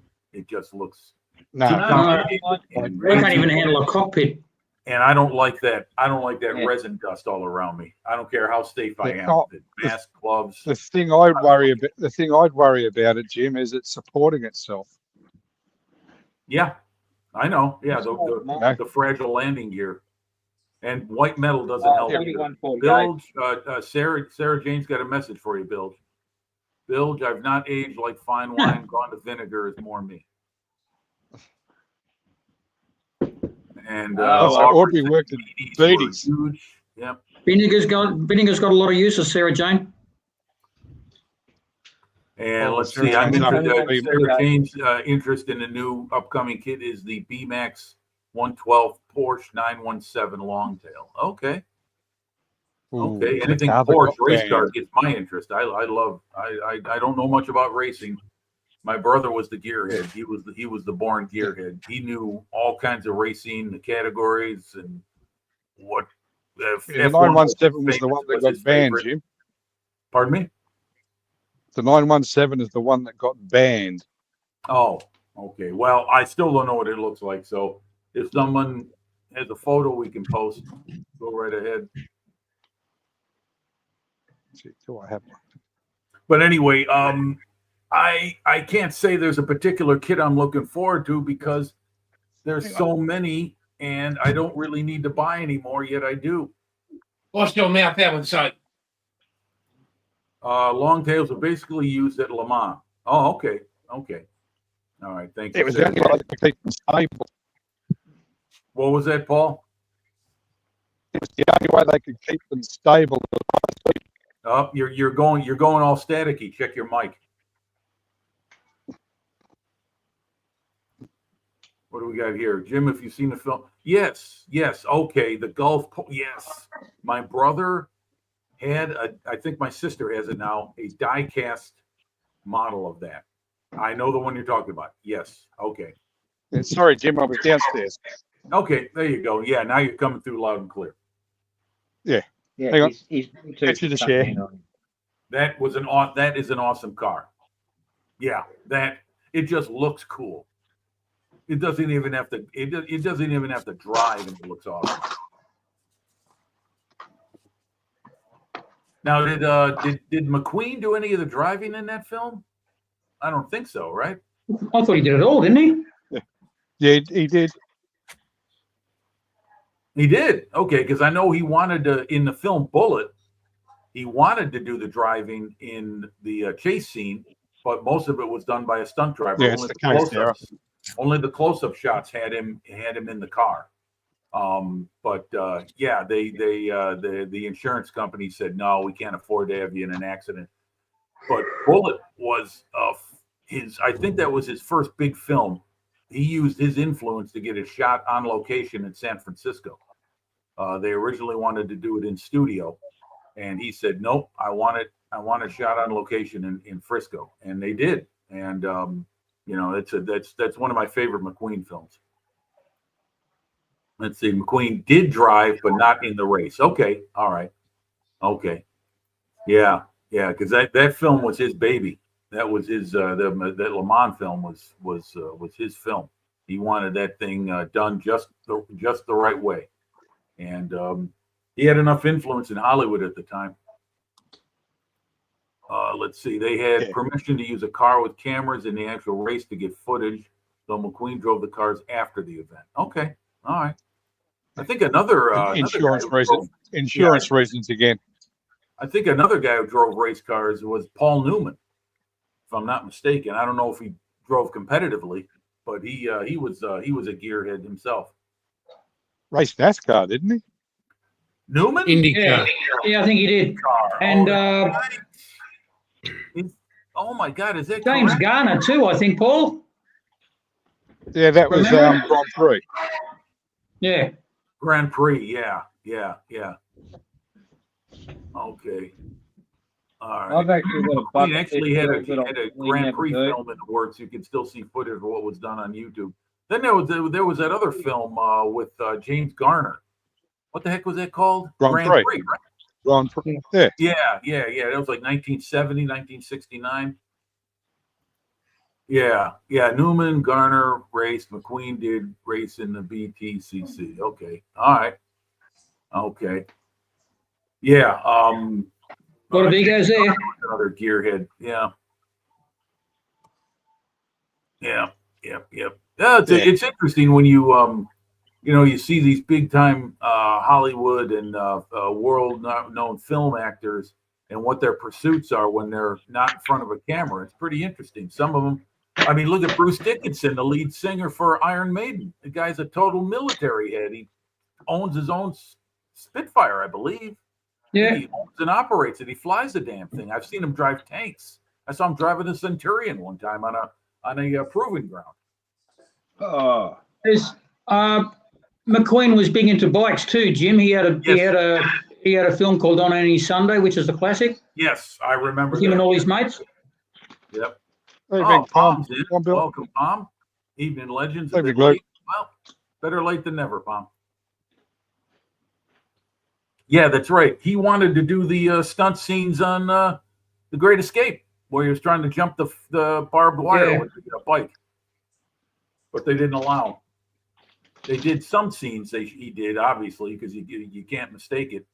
It's him. But on certain, I think on the ones where they actually did the jumps, it was someone else.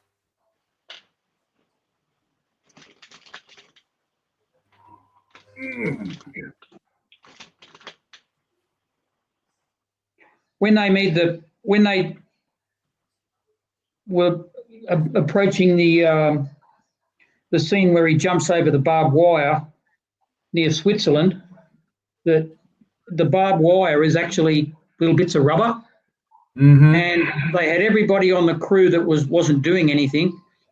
So they had this enormous big drum full of bits of rubber, and they had them all tying little bits of rubber on the barbed wire to make it look like barbed wire. Okay. So they could film it. Yeah, that would be pretty rough if someone fell into that. Yeah, I've seen that happen on a bike race, cycling around the Tour de France. A guy got bumped by a car.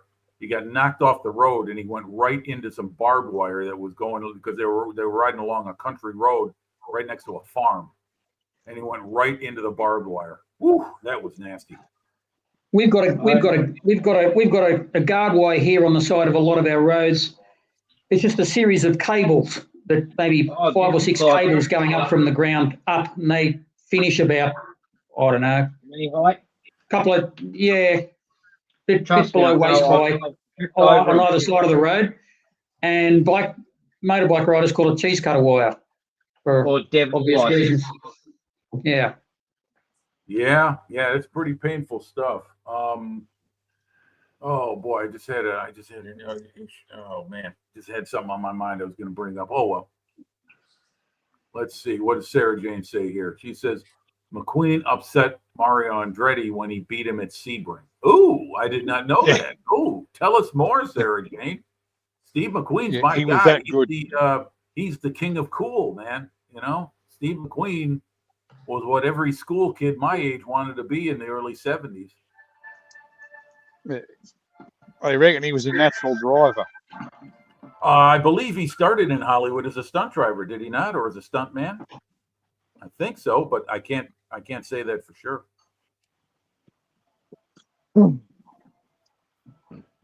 Oh man, no, I had something I was going to bring up and I forgot completely about it. Oh well, it'll come to me later. The cost of growing old. We're talking about accidentally riding into barbed wire fences because I had Yeah, a friend I know, but it wasn't that. It wasn't that. in primary school. He was riding his I think it was an RM80 at the time, and the throttle jammed open. He was on a downhill run with a 90-degree turn at the bottom. He was Ooh, not making the turn. And the only thing that saved his life was the fact that the fence had only been replaced the day before, but the barbed wire had not been strained yet. right. Ooh. So, yeah. The surgeon said he was 4.5 mil from ripping his windpipe open. Whew. Like he ended up with 1,500 stitches What? after him and the That bike sounds, I went. mean, that's more stitches than Frankenstein. Him and the bike went through the fence sideways Cool. because he tried to make the turn, but Lucky indeed, Through the Aubrey. fence. Yeah. Boy, they. that boy was he's lucky to be walking and be Yeah. alive, but his body is covered in horrific scars from head Yeah, I to was toe. gonna say that stuff doesn't go away. I mean, you stitch marks stay with you. Sarah Jane says 12 hours of Sebring. Mario had gearbox issues with his works Ferrari, and despite his efforts, he couldn't catch McQueen. So now gets upset if you remind him of it. I didn't even know Mario was still going. Wow. I mean, poor Steve McQueen. He's been gone over 45 years now. I mean, I remember when he died. I remember hearing the news. I was in high school. That was a shocker. He died the same year Peter Sellers died. You want to know something really cool, Jim? But no one knew at the time that he had been dealing with this cancer issue from the asbestos he was exposed to in his years in the service, and that's what happened to a lot of servicemen in the 50s. You want to know something really cool, Jim?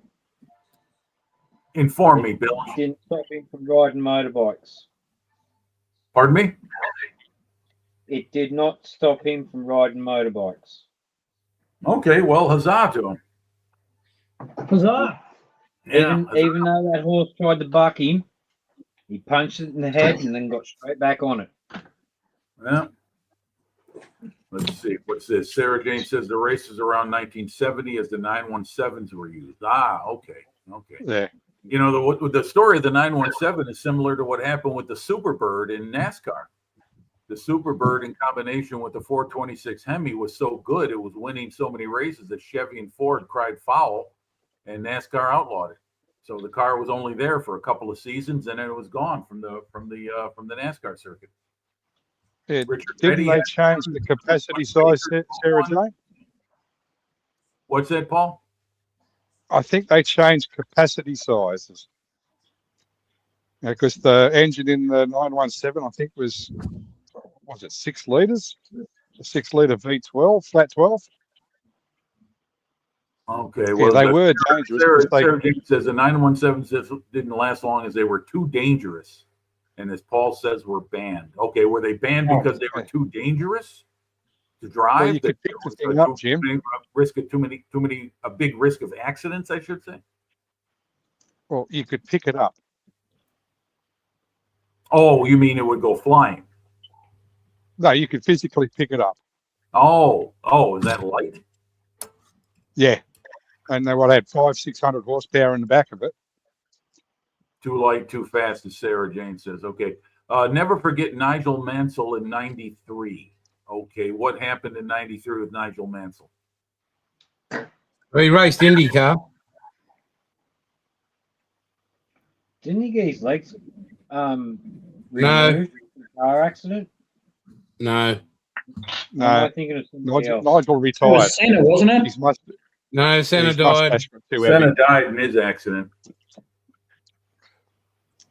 No, The guy you're talking about, I can't recall his name, but he actually died this year. He actually got Wow.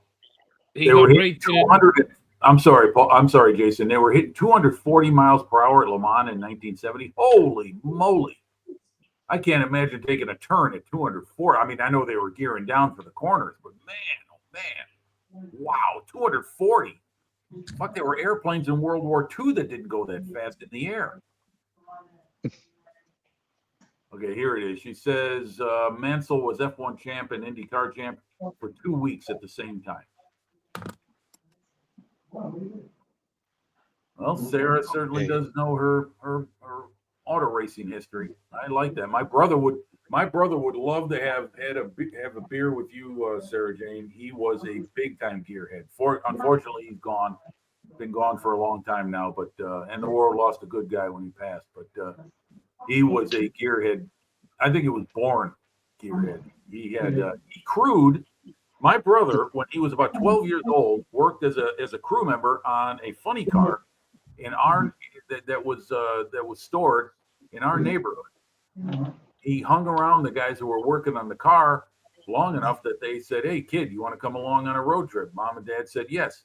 He was the one who would pour the bleach down on the track for the burnouts, and he would steer the car, but he would guide the driver back in position at the start line. He would help out in the pits getting tools and stuff like that. You know, the things a 12-year-old kid could do. So yeah, it was he was a natural born gearhead. He knew his stuff.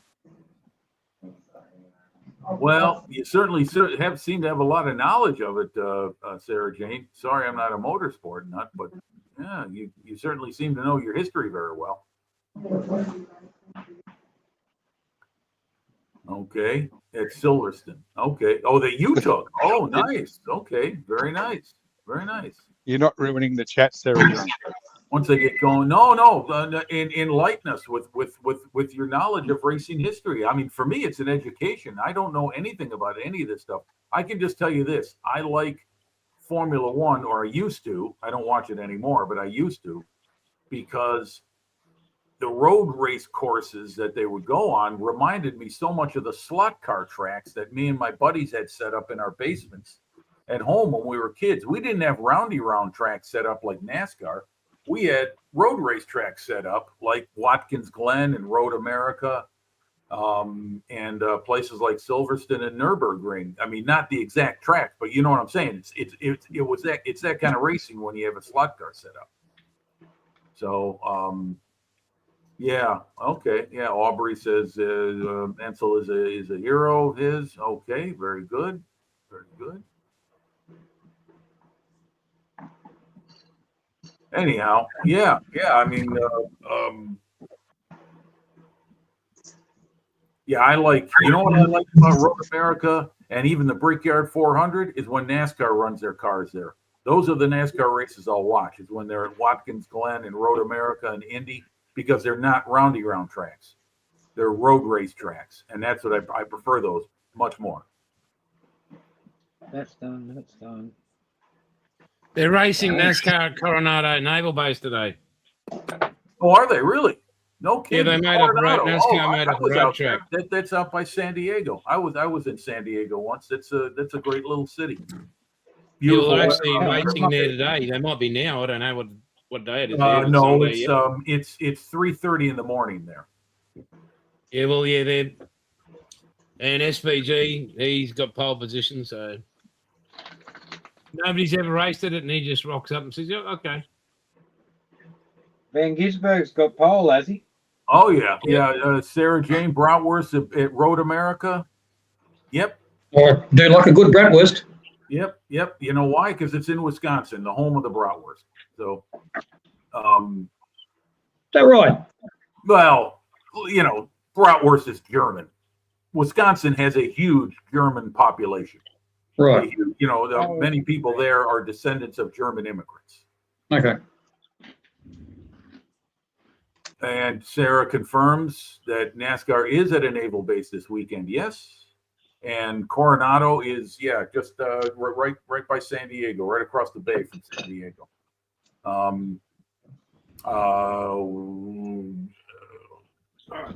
Yes, Road America. A friend of mine who's a retired police officer. He is a volunteer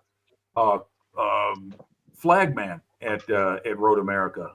He stands at one of the corners, and he has his flags out in case there's a slowdown ahead for drivers to pay attention to, like if there's a caution or a yellow flag or something like that. Yeah, sure, Sarah Jane. Yeah, Wisconsin is just north of me. It's on the other side of what we call the Cheddar Curtain here in Illinois. And yeah, I mean, kind of like what how Jason views the rest of the eastern states of Australia. That's how I view Wisconsin. It's a foreign country within my own country. So, Fuck am I Australian colours? German, no. German, no. German, American, definitely don't want. German, no. yeah, you also have, let's see, you got Road America. Watkins Glen is in New York State. Sonoma's next weekend. And what's that? British, Sonoma German, is next weekend, I believe. Sonoma. Right. That's another cool race. Yeah, I like that. Is that the one run on the airfield track or whatever it is, a runway? It's off the side of it. Okay. All right. Yeah, I got my races mixed up. You know, there's so many now. There used to be just a few, and now it's like every week there's a race. No, I watched. It was good to see the NAS trucks go around for the first run. There was a few accidents there. Then they had the O'Reilly Auto Parts today. That's the next level down from the top boy, the big boys. And there was one accident at the front of the field, took out 23 cars in one hit. Wow. Sarah Jane's giving us a bit of talking of marshals. A MotoGP rider has been banned from the Czech GP this weekend for slapping a marshal when he fell off his bike. Banned for life for doing that. Huh. Yeah, sounds pretty. That sounds kind of uncalled for too. I don't know. I mean, I don't know the circumstances, but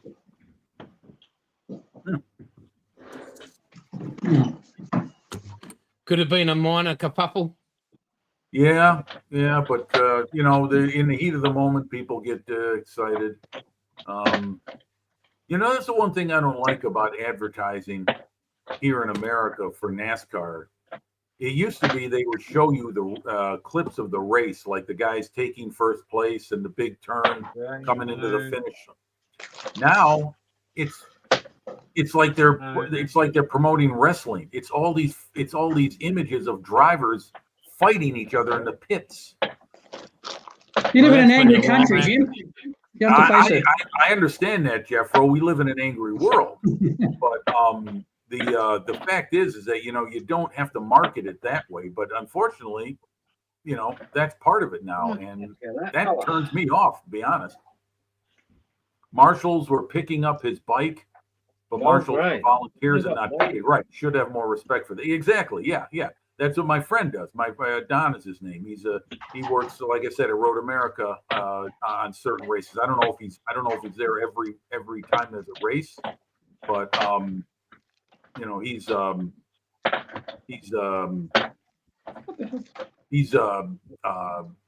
volunteer. So he's you know, he does the like I said, he's one of the flagmen. So he loves it. Slap a marshal here, you probably get dropped. You know, so he doesn't need some $1 million or some hotshot driver getting pissy with it and taking a swing at it. But yeah, as I said,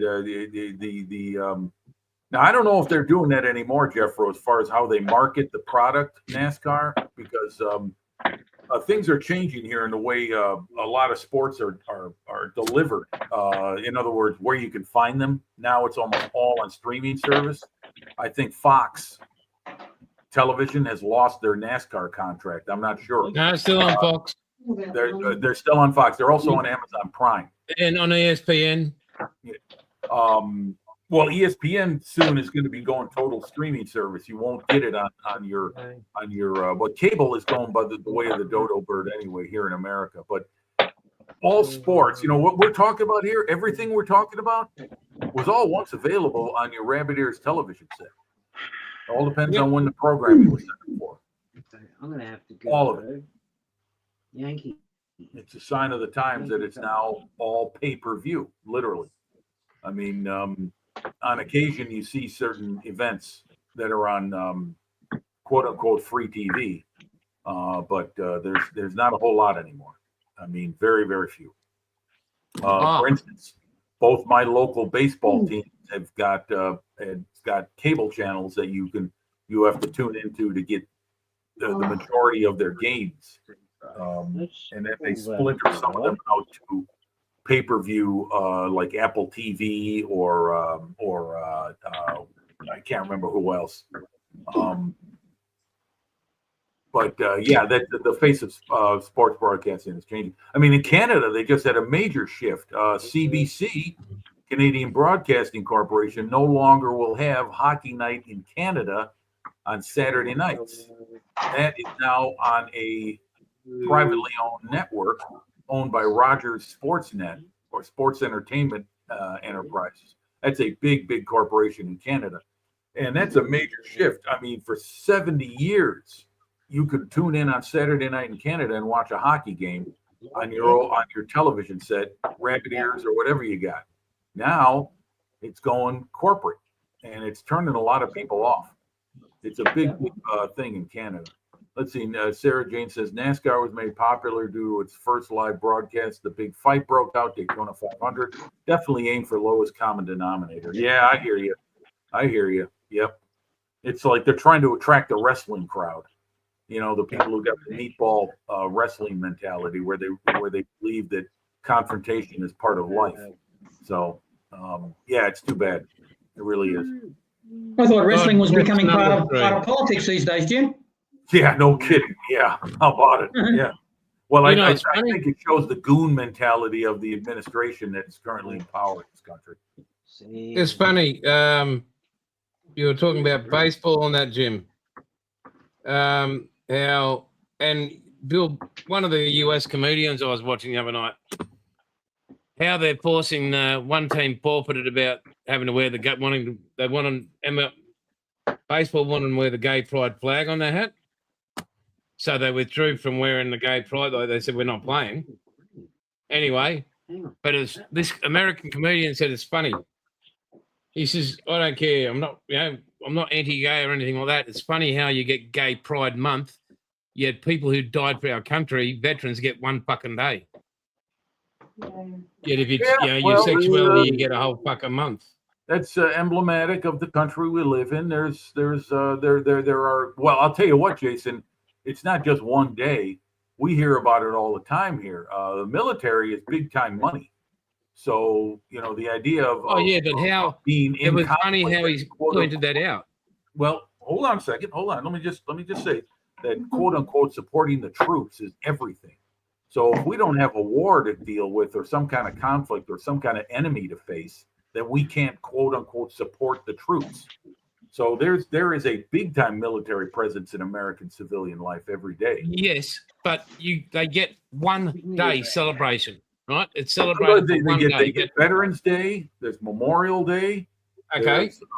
So you decide that you like dick, and you get a month. You know what? You put your life on the line. You get 1 day, maybe 2. You decide to go the other way. You get a whole month, and that's what this comedian was pointing out. Yeah. Okay. Point taken. But you know, there's some folks who served in the military that are of that persuasion. And yeah, but I'm not worried about what they're being forced out by the current administration. So they can do whatever they want, but don't say, "Oh, we don't get our rights and we don't do this." And people who put their life on the line to protect yours and everybody else's get 1 or 2 days. Well, it's understood that that's happening all the time. You choose a sexuality, so therefore you're entitled now aware of for a month. I'm not saying they should have that. before this turns into a political broadcast where we're talking over each other and no one's making any sense, let's just go somewhere else with this. Yeah, right. That sounds like a plan. So, I mean, we could talk about that till the cows come home. Matter of fact, I'd rather talk to the cows than let the issue come home. Yeah. Go All on, right, Pauline. I got to step away for a moment. I'll be right back.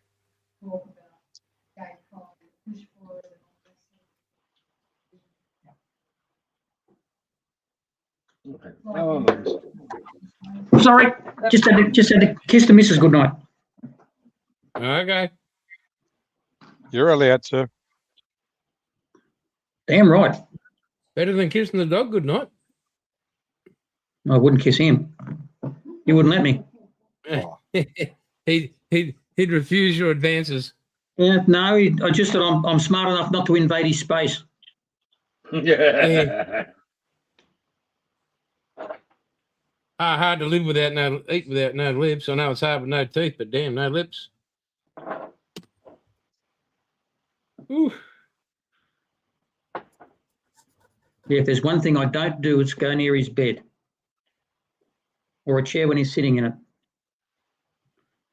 And he doesn't care who you are. No, you don't care.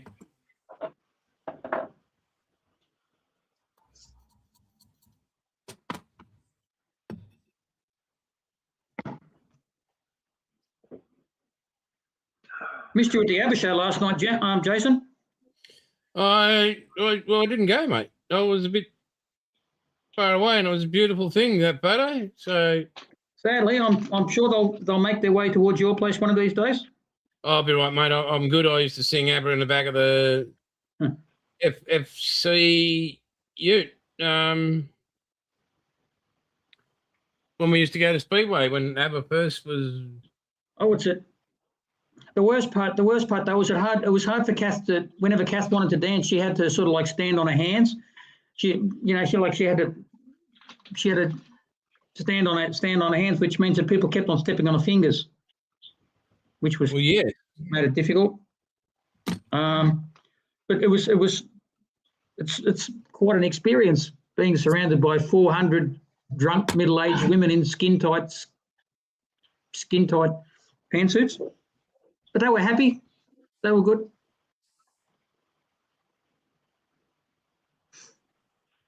You did. Was everything you said about it? Did it come true for you? What's that, mate? Your ABBA show. What Remember came when we were true? talking about it? And you were telling me, what was going to go on at this ABBA show and why you enjoyed it so much. Oh, it was lovely. It was great. Yeah. It was. The choreography was right up your alley. The funniest part was when you look around, you say, okay, now everybody stand up. Now this is a dancing song, so everybody stand up and do a dance. Everybody stand up and dance. And you look around, and probably 2% of the crowd were blokes, and they're all just sitting there. They just didn't move. It's like, yeah, dancing. No. You should have yelled out, knowing me, knowing you. You could just see that. You could just tell the blokes that were dragged along. They didn't want to be there. Look, I would never knock shows like that, because if you watch them, it's like, for them at least, it's a 2.5 hour aerobics workout, and they're super fit. And I can't walk 10 paces and talk at the same time without getting knocked up. And they're dancing around and jumping up and down and singing in tune. I don't know how they can do it. So yeah, it's a lot of physical dexterity. That's for sure. Yeah, I don't care what music they're singing. If they're musicians like that, and if they're not only are they singing or playing instruments or something, but when you're full on dancing, going crazy aerobic style sort of dancing while you're doing it, and you don't miss a beat, you don't get knocked up, you've got to be fit to do it. So as far as I'm concerned, I admire people that can do that. Yeah, So, I agree. do you have headphones on when you ride, Jim? Pardon me? Do you have headphones on when you ride, mate? No, I do not.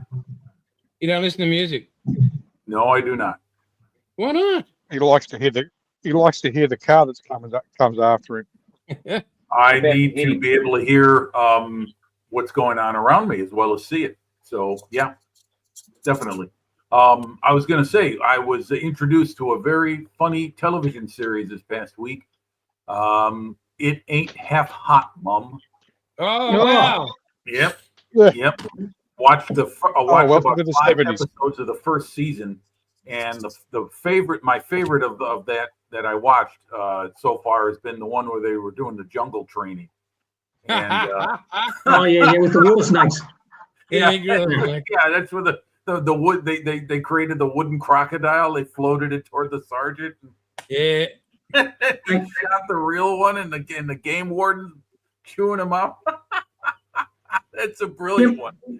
Jim, if you can find it, see if you can find the one where they're learning how to fold up a flag, and they've got to do the last.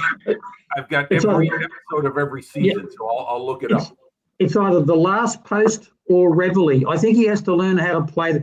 He's got the little guy, and he wants him to play the last post on a Okay. bugle. So Yeah. see if you can find that. It's Okay. just brilliant. The way that Yeah. they can just keep a straight face the whole time. It's just great. Well, Yeah. I got to credit Tiffany. She's regular on other live chats, and she was the one who sent me the entire series via Discord, and I've been able to watch it in my own home, and it's fantastic, funny as hell. I love it, and the kid, there's a couple characters I recognize. I should say the actors. One of the officers, the young captain, he was in. Yeah, he's been in a few things. He was in Dad's Army. He was one of the regulars. He was a regular Army officer, and he was the one who would say, "Oh my God, when I've got to deal with these bloody home Army people, they drive me crazy." He would get all anxious and nervous and stuff like that because the home Army guys were so gung ho that he couldn't understand it. And then I wonder who he was in Dad's Army. what's that? I don't remember him being in Dad's Yeah, Army. I wonder who he was. You'd recognize him. You'd recognize him. Yeah, he's a tall. Yeah, I know the guy you air mean. raid warden. They've got the air raid warden. No, he wasn't the air raid warden. No, he was regular Army, Paul. He was regular Army. He was a captain, just like he is in It Ain't Half Hot, Mom. Let's see. What did Sarah Jane say? She says, Jim, It Ain't Half Fun has been consigned to the BBC archives and never to be shown again, all because of Michael Bates' character. Yeah, you know what? And I hear you, but you know what? That Michael Bates character is not. I mean, I'm reflective of the time I come from. That doesn't rub me the wrong way in any way, shape, or form. And by the way, Michael Bates, that guy had quite a career. He was in A Clockwork Orange. He was the prison guard chief in A Clockwork Orange. He was also a police detective in the Alfred Hitchcock film Frenzy. If anyone remembers that, that's about the strangler rapist in London that was shot on location in London. That's what. Oh my God, I can't remember all the actors' names, but he was in there. And he was on a couple television shows and BBC television shows in the 60s. So he had a long career, very long career. You'd never know with all that makeup. Pardon me? You'd never know with all that makeup. Well, you know what? They did the skin to make him look darker, but I mean the beard and the face and the way he talked was yeah, that's right. That's right. The irony is that Michael Bates was born in India, spoke fluent and never blacked up for. Oh, okay. All right. Well, I stand corrected. Okay. Mm. But nonetheless, the fact is that, at first I was like, okay, because I recognized the name. I recognized the name, but one of the other and then one of the other Indian bearers was a regular in a lot of sitcoms from the 70s too. It was either the one that's always fanning the palm leaf or something. One of the other guys, he was in a heap of stuff. Yeah. Well, that was the other one. That was another episode that was in the first season, was where they were going to introduce electric fans, so those guys are out of a job, and they went and fought that and created something else where they still wound up keeping their jobs of fanning the officers. Right. The sergeant major and the little guy in the pith helmet, they actually, after the show was over, they actually had a stage show. They used to go around and do a stage show together. Oh, Windsor Davies and Yeah. I can't remember the name of the little guy. Yeah, I know what you're talking about. Yeah. Now they used to. Yeah, they had a couple of singles out, and they used to go around on stage. Then there was the other one where he talked the officer into the commanding officer into going on holiday, and he used that time to get a posting of all the guys in the troop to the jungle. They were going to send them to Burma, and at the last minute, the captain stepped in because he wanted to be part of the play that they were working on, and he rescinded the order. And the sergeant, well, you know how he was. He would. That guy was never happy. That guy was never relaxed. He never smiled. You know? My dad's got that full set of 8.5 watt mum. I'll have to go and have a look. The while since I've seen him. Then there was the other one where he realized it was his son. Oh, yeah. That was towards the end. Yeah. The guy couldn't even tie his shoes without making a mess of it, you know. And he kept them around. Yeah. Excuse me, folks. Well, Jason, it's 2 hours in. What do you want to do? Stay or go? Should I stay or should I go now? Great I knew song. you'd say that. Song. Great song. He can't help himself. Nope, Nah. can't. No apologies. What do you want to do, boys? It's Just before you make your decision, Paul, can I just ask what colour are you going to do your Kettencrad there? Are you going to do it just a desert yellow, or are you going to put some green on it? But the colour scheme for this one is the desert yellow, but with the field grey showing through it. Yeah, righto. You're doing an Africa. Oh, that's right. It's the gripe. It's the Africa Corps. Yeah. It's Rommel's right. So they were field grey, and the paint wore off. Yep. Right. So I just painted badly. Yeah, that's what I did with mine. It's a grief. Yeah, okay. I had it in my head that it was a Kettencrad for some stupid reason. I don't know why. Yeah, it's quite a bit hey, Bill. bigger than the motorbike. Yeah. Bill, the year you were born, Michael Bates passed away, 1978. Last the summer one was good.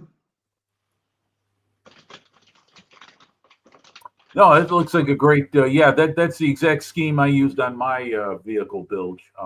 Same thing.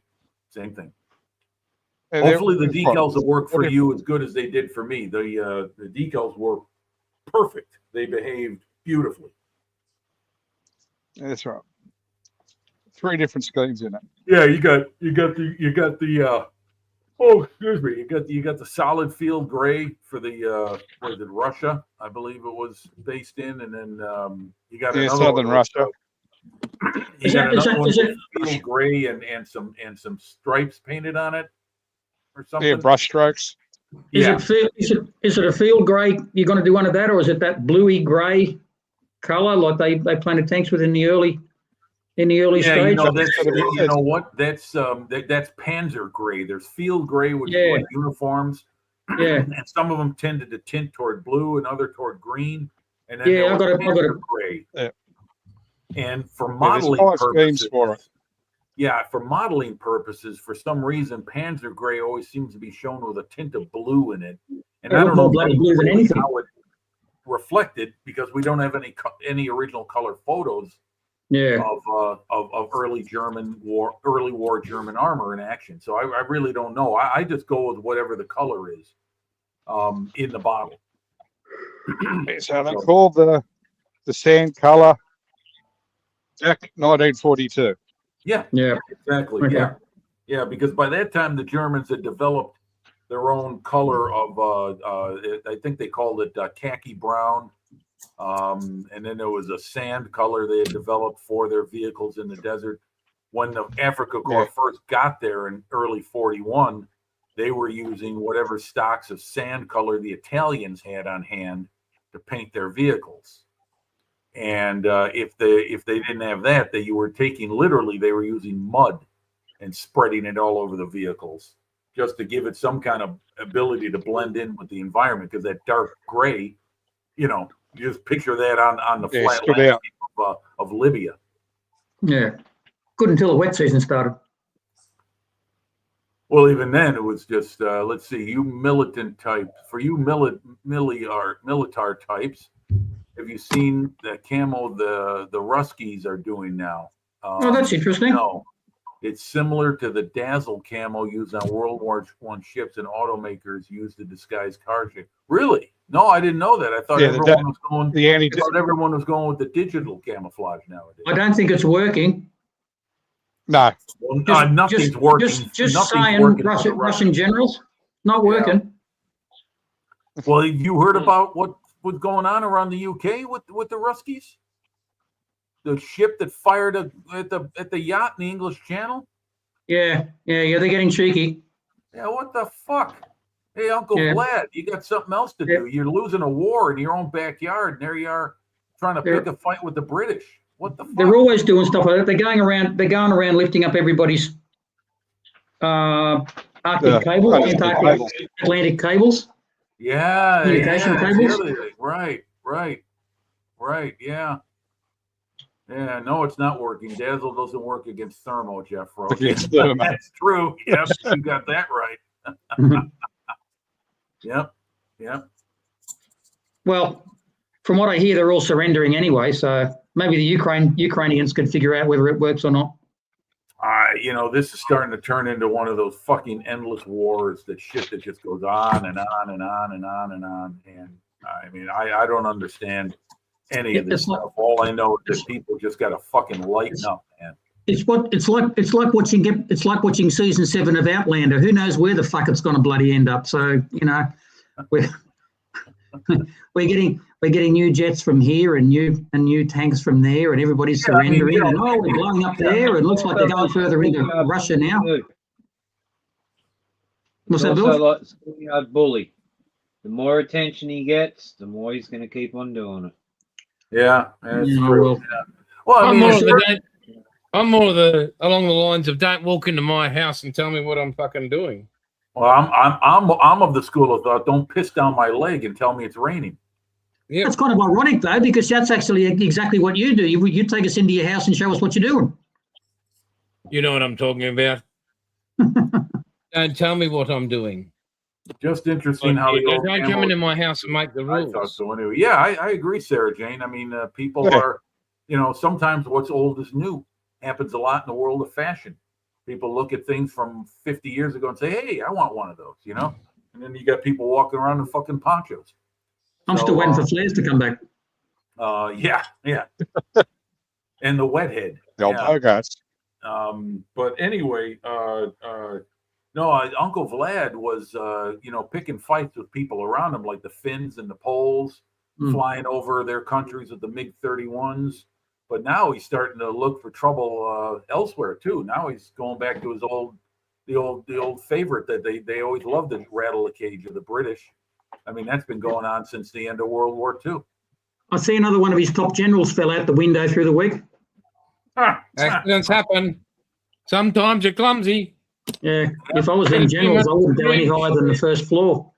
Yep. Yeah, that's They don't go higher than the Hey, you first know floor, what? and they get lead poisoning. You know what I Yeah, heard? put I them in don't the know if this is basement, true or bro. not, but apparently Vladimir Putin's mother or father was the personal cook of Joseph Stalin. Well, that'd be a pressure Now, job. that is true. If that is true, it's not hard to understand why that whole country is going back to the ways of the Soviet Union. He's got that commie blood in him. Hell, he worked for the KGB. Yeah. He was a star pupil there for a while. Yeah, well, they're really good at making people disappear and fall out of windows and things like that. So yeah, I mean that's the way of life back then, and apparently it's the way of life Well, now. I I mean, don't feel bad about calling him the poo thing. what's that? I don't feel bad about calling him the poo thing.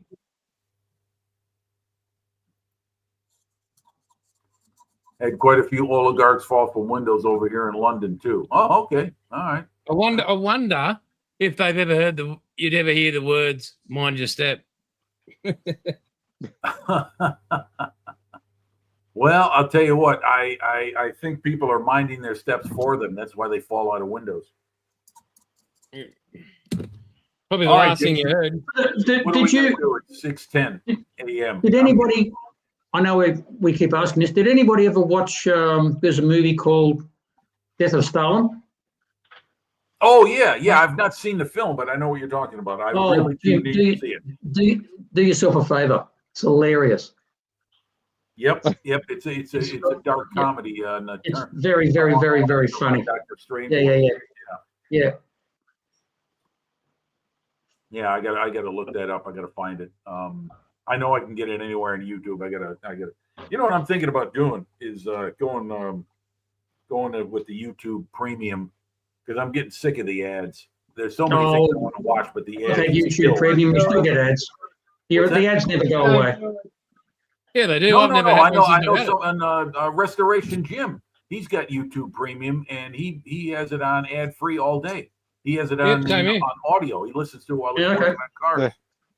Yeah, I don't get any ads on mine. It gives you the opportunity to get up and have a puff. Maybe I'll try it again. Well worth it. Well, that's the draw of it, Jeff Bro. That's why they try and lure you into it. Is that Yeah. it's free. Lull him into a can false bring- sense of security. I can pretty much recite the ad for Frontline Hobbies pretty much off the top of my head now. Well, at least you're getting. I wonder stuff, why you get that one. They're Yeah, I not I wonder. never get ads and I wondering don't what have he's premium. watching. Well, I don't know what you're on standard YouTube channel, Sarah Jane. That you must have some angels over your computer because me, I get ads all the time and I don't have premium either. So, you know, there's unless you're watching channels that are not monetized like what we are here. There's no ads on this channel because there just isn't. You can also request none to be added to your channel if you wish. Like the man who runs World War II TV, Paul Woodage. He does not want ads being run during his live streams. So you can, I guess you have that option as a content creator. For the record, Jim, Paul Woodage is one of the funniest blokes I've ever met. He's a great guy. I love his story, how he got He could- started. He could have you. on He his could have World you- War II TV channel. I love. He could how have you in tears. Ah.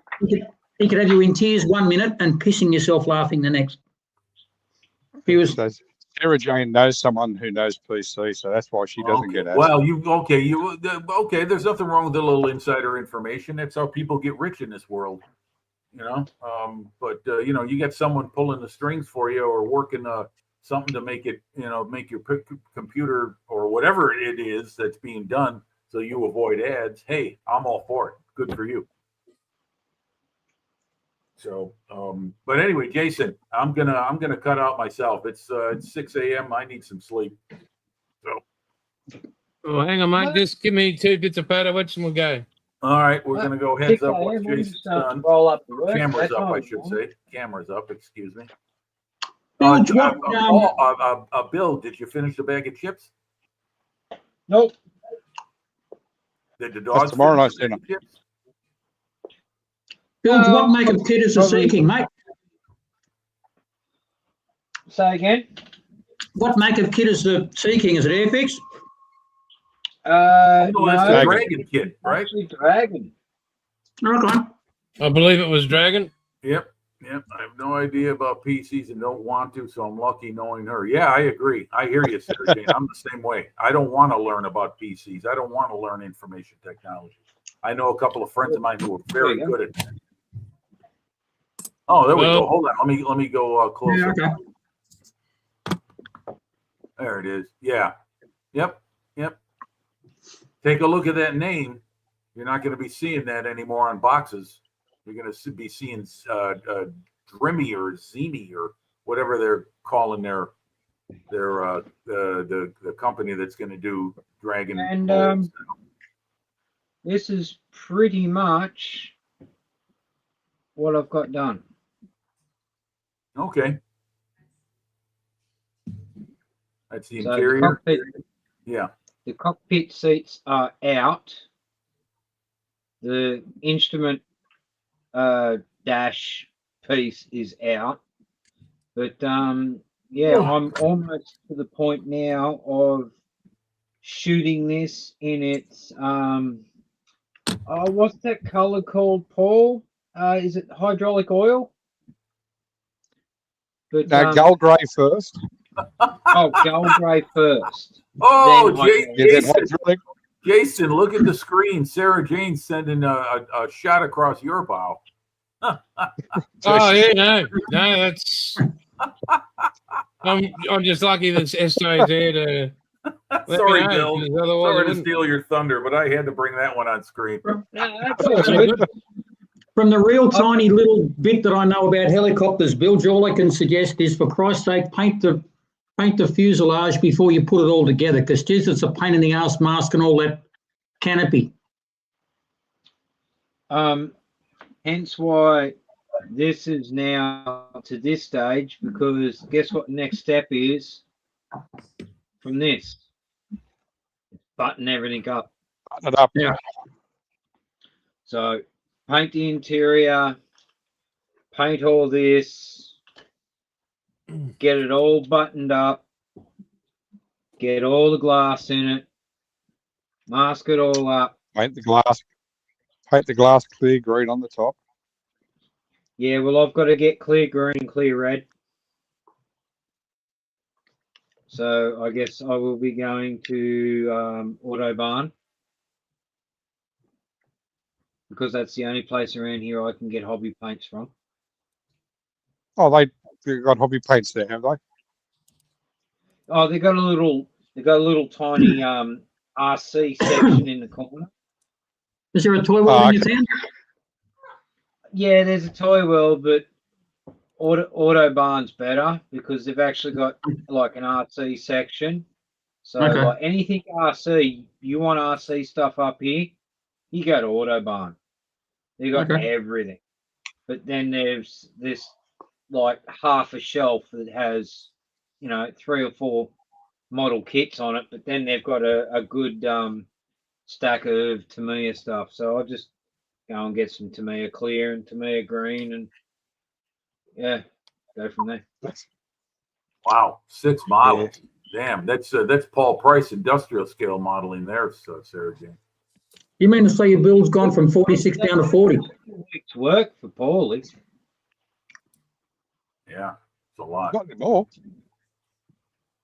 6 models is like 10 years work for Buff. Oh, you're a funny little fuck, aren't Oh, look, you start your show swearing, now you end your show swearing. This is not a good look, Jason. Really, I'm worried about you. you? Oh, very good.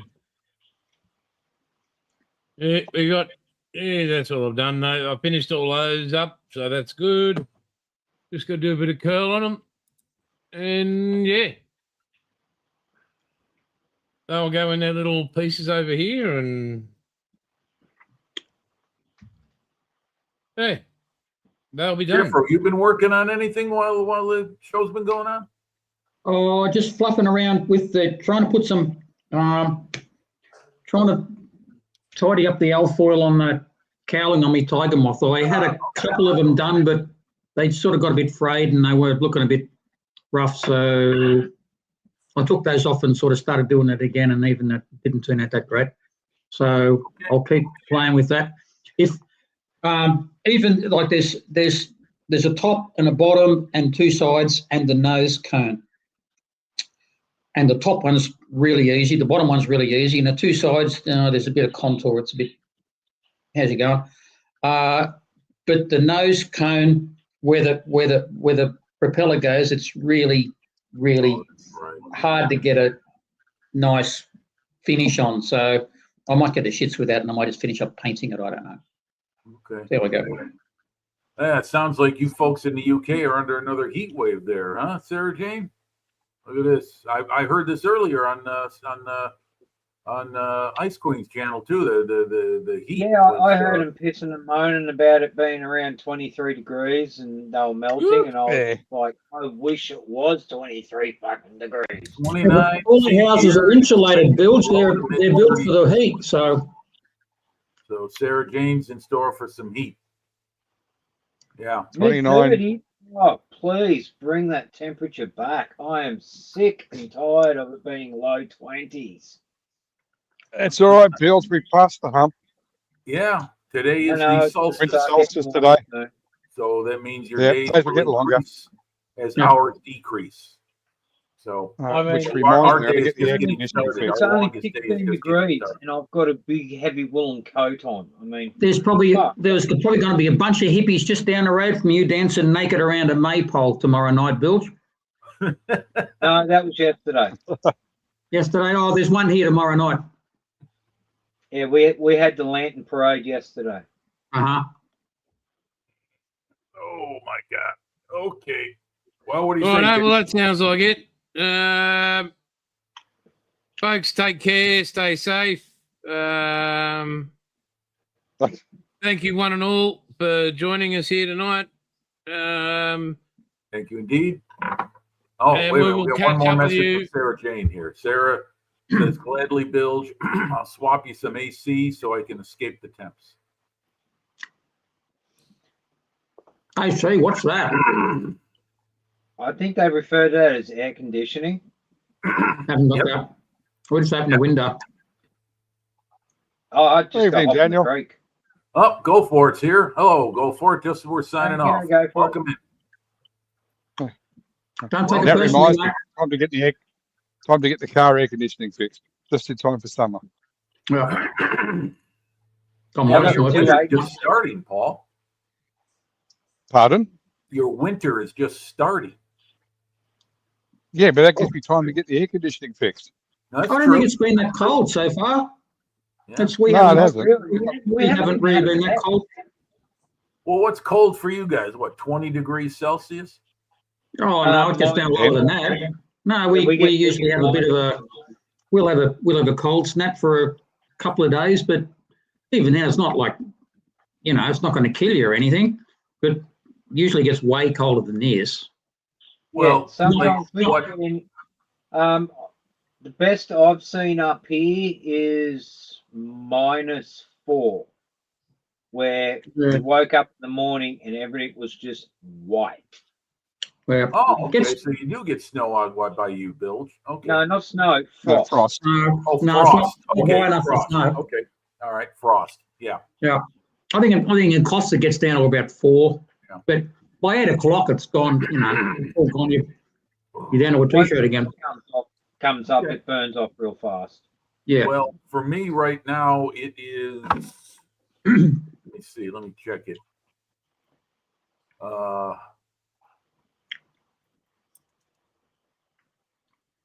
It is 15 degrees Celsius. So that's not bad. Yeah, It's well, the same for me That's all right right. here. Right here, right now, it's the same. Right here in this room, it's 15 degrees C. Yeah. We had a little warmer than usual overnight temp. It didn't go down into the 50s like it's been happening this past couple of weeks. So I'm sure that sooner or later we're going to get zapped with that ugly summer weather I hate so much with the extreme heat and humidity. That's when I'm inside all the time. I treat it. We're still, I hunker down. we are still expecting an Arctic blast to come through in the next couple of days. Yeah.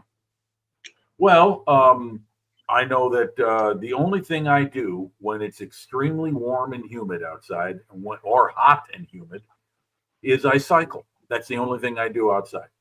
I don't even walk the dog. We got to walk the dog early in the morning. The heat really gets to him really bad. So we've got to get him out early before 9 a.m. After that, it's just too much on him. We'll let him out in the backyard. There's a big, like 60-foot, 70-foot maple in the backyard. So that offers the whole yard shade. But when it's the humidity's 100% or 90%, yeah, that just kills him. You can't take that. I was lucky this year when it got up to 42 degrees this summer. My daughter-in-law actually come down and physically removed my dogs from my yard, took them to the main house, put them in the laundry, opened the laundry to the house door, and let them have the aircon from the house. Yeah. I got home, I freaked out because my dogs were gone. I'm like, what the? And I'm Okay. frantically Yeah. messaging And then she goes, "Oh, sorry, I forgot to tell you it was so hot. I put the dogs in the laundry." I'm like, "Oh, okay, thanks. Let them out." Oh, I'll call them." well, you put them in the laundry. You mean you're washing them for me? Oh, how nice. You know? Oops. No, Don't see, the spin laundry dry 'em. is attached to the main house. Yep. So I they know. leave I the live laundry in house the, door open. I live in the basement. And because the laundry's lower set, the cold air from the house Right. sinks down Yep. into the laundry. Yep. It's all concrete. It stays really cool in there. Yeah, I've got the same setup here, Bill. Behind me, the room behind me is my bedroom, and then off to the bedroom is a laundry room, and it's a tile floor. My dog comes down here in the summertime during the day when it's warmer upstairs before we turn on the AC, if we do. And down here, he's much more comfortable. So Yeah. All righty, we're gonna call it, Jason. I got to get out of here. I got to get some Yeah, sleep. mate. Yeah, I was just waiting for the great air conditioning debate to finish, and Well, we're down to 6 viewers, so Well, we're. I think we we're- better bugger we're off before we out start our- something else. Yeah, we're wearing out our audience, so it's time to go. righto, folks. Thank you very much again. Take care, everybody, and we'll talk to you later. Not everybody. Right, everyone. night. Good night, and have a pleasant Huzzah. tomorrow to all those in Huzzah. Australia.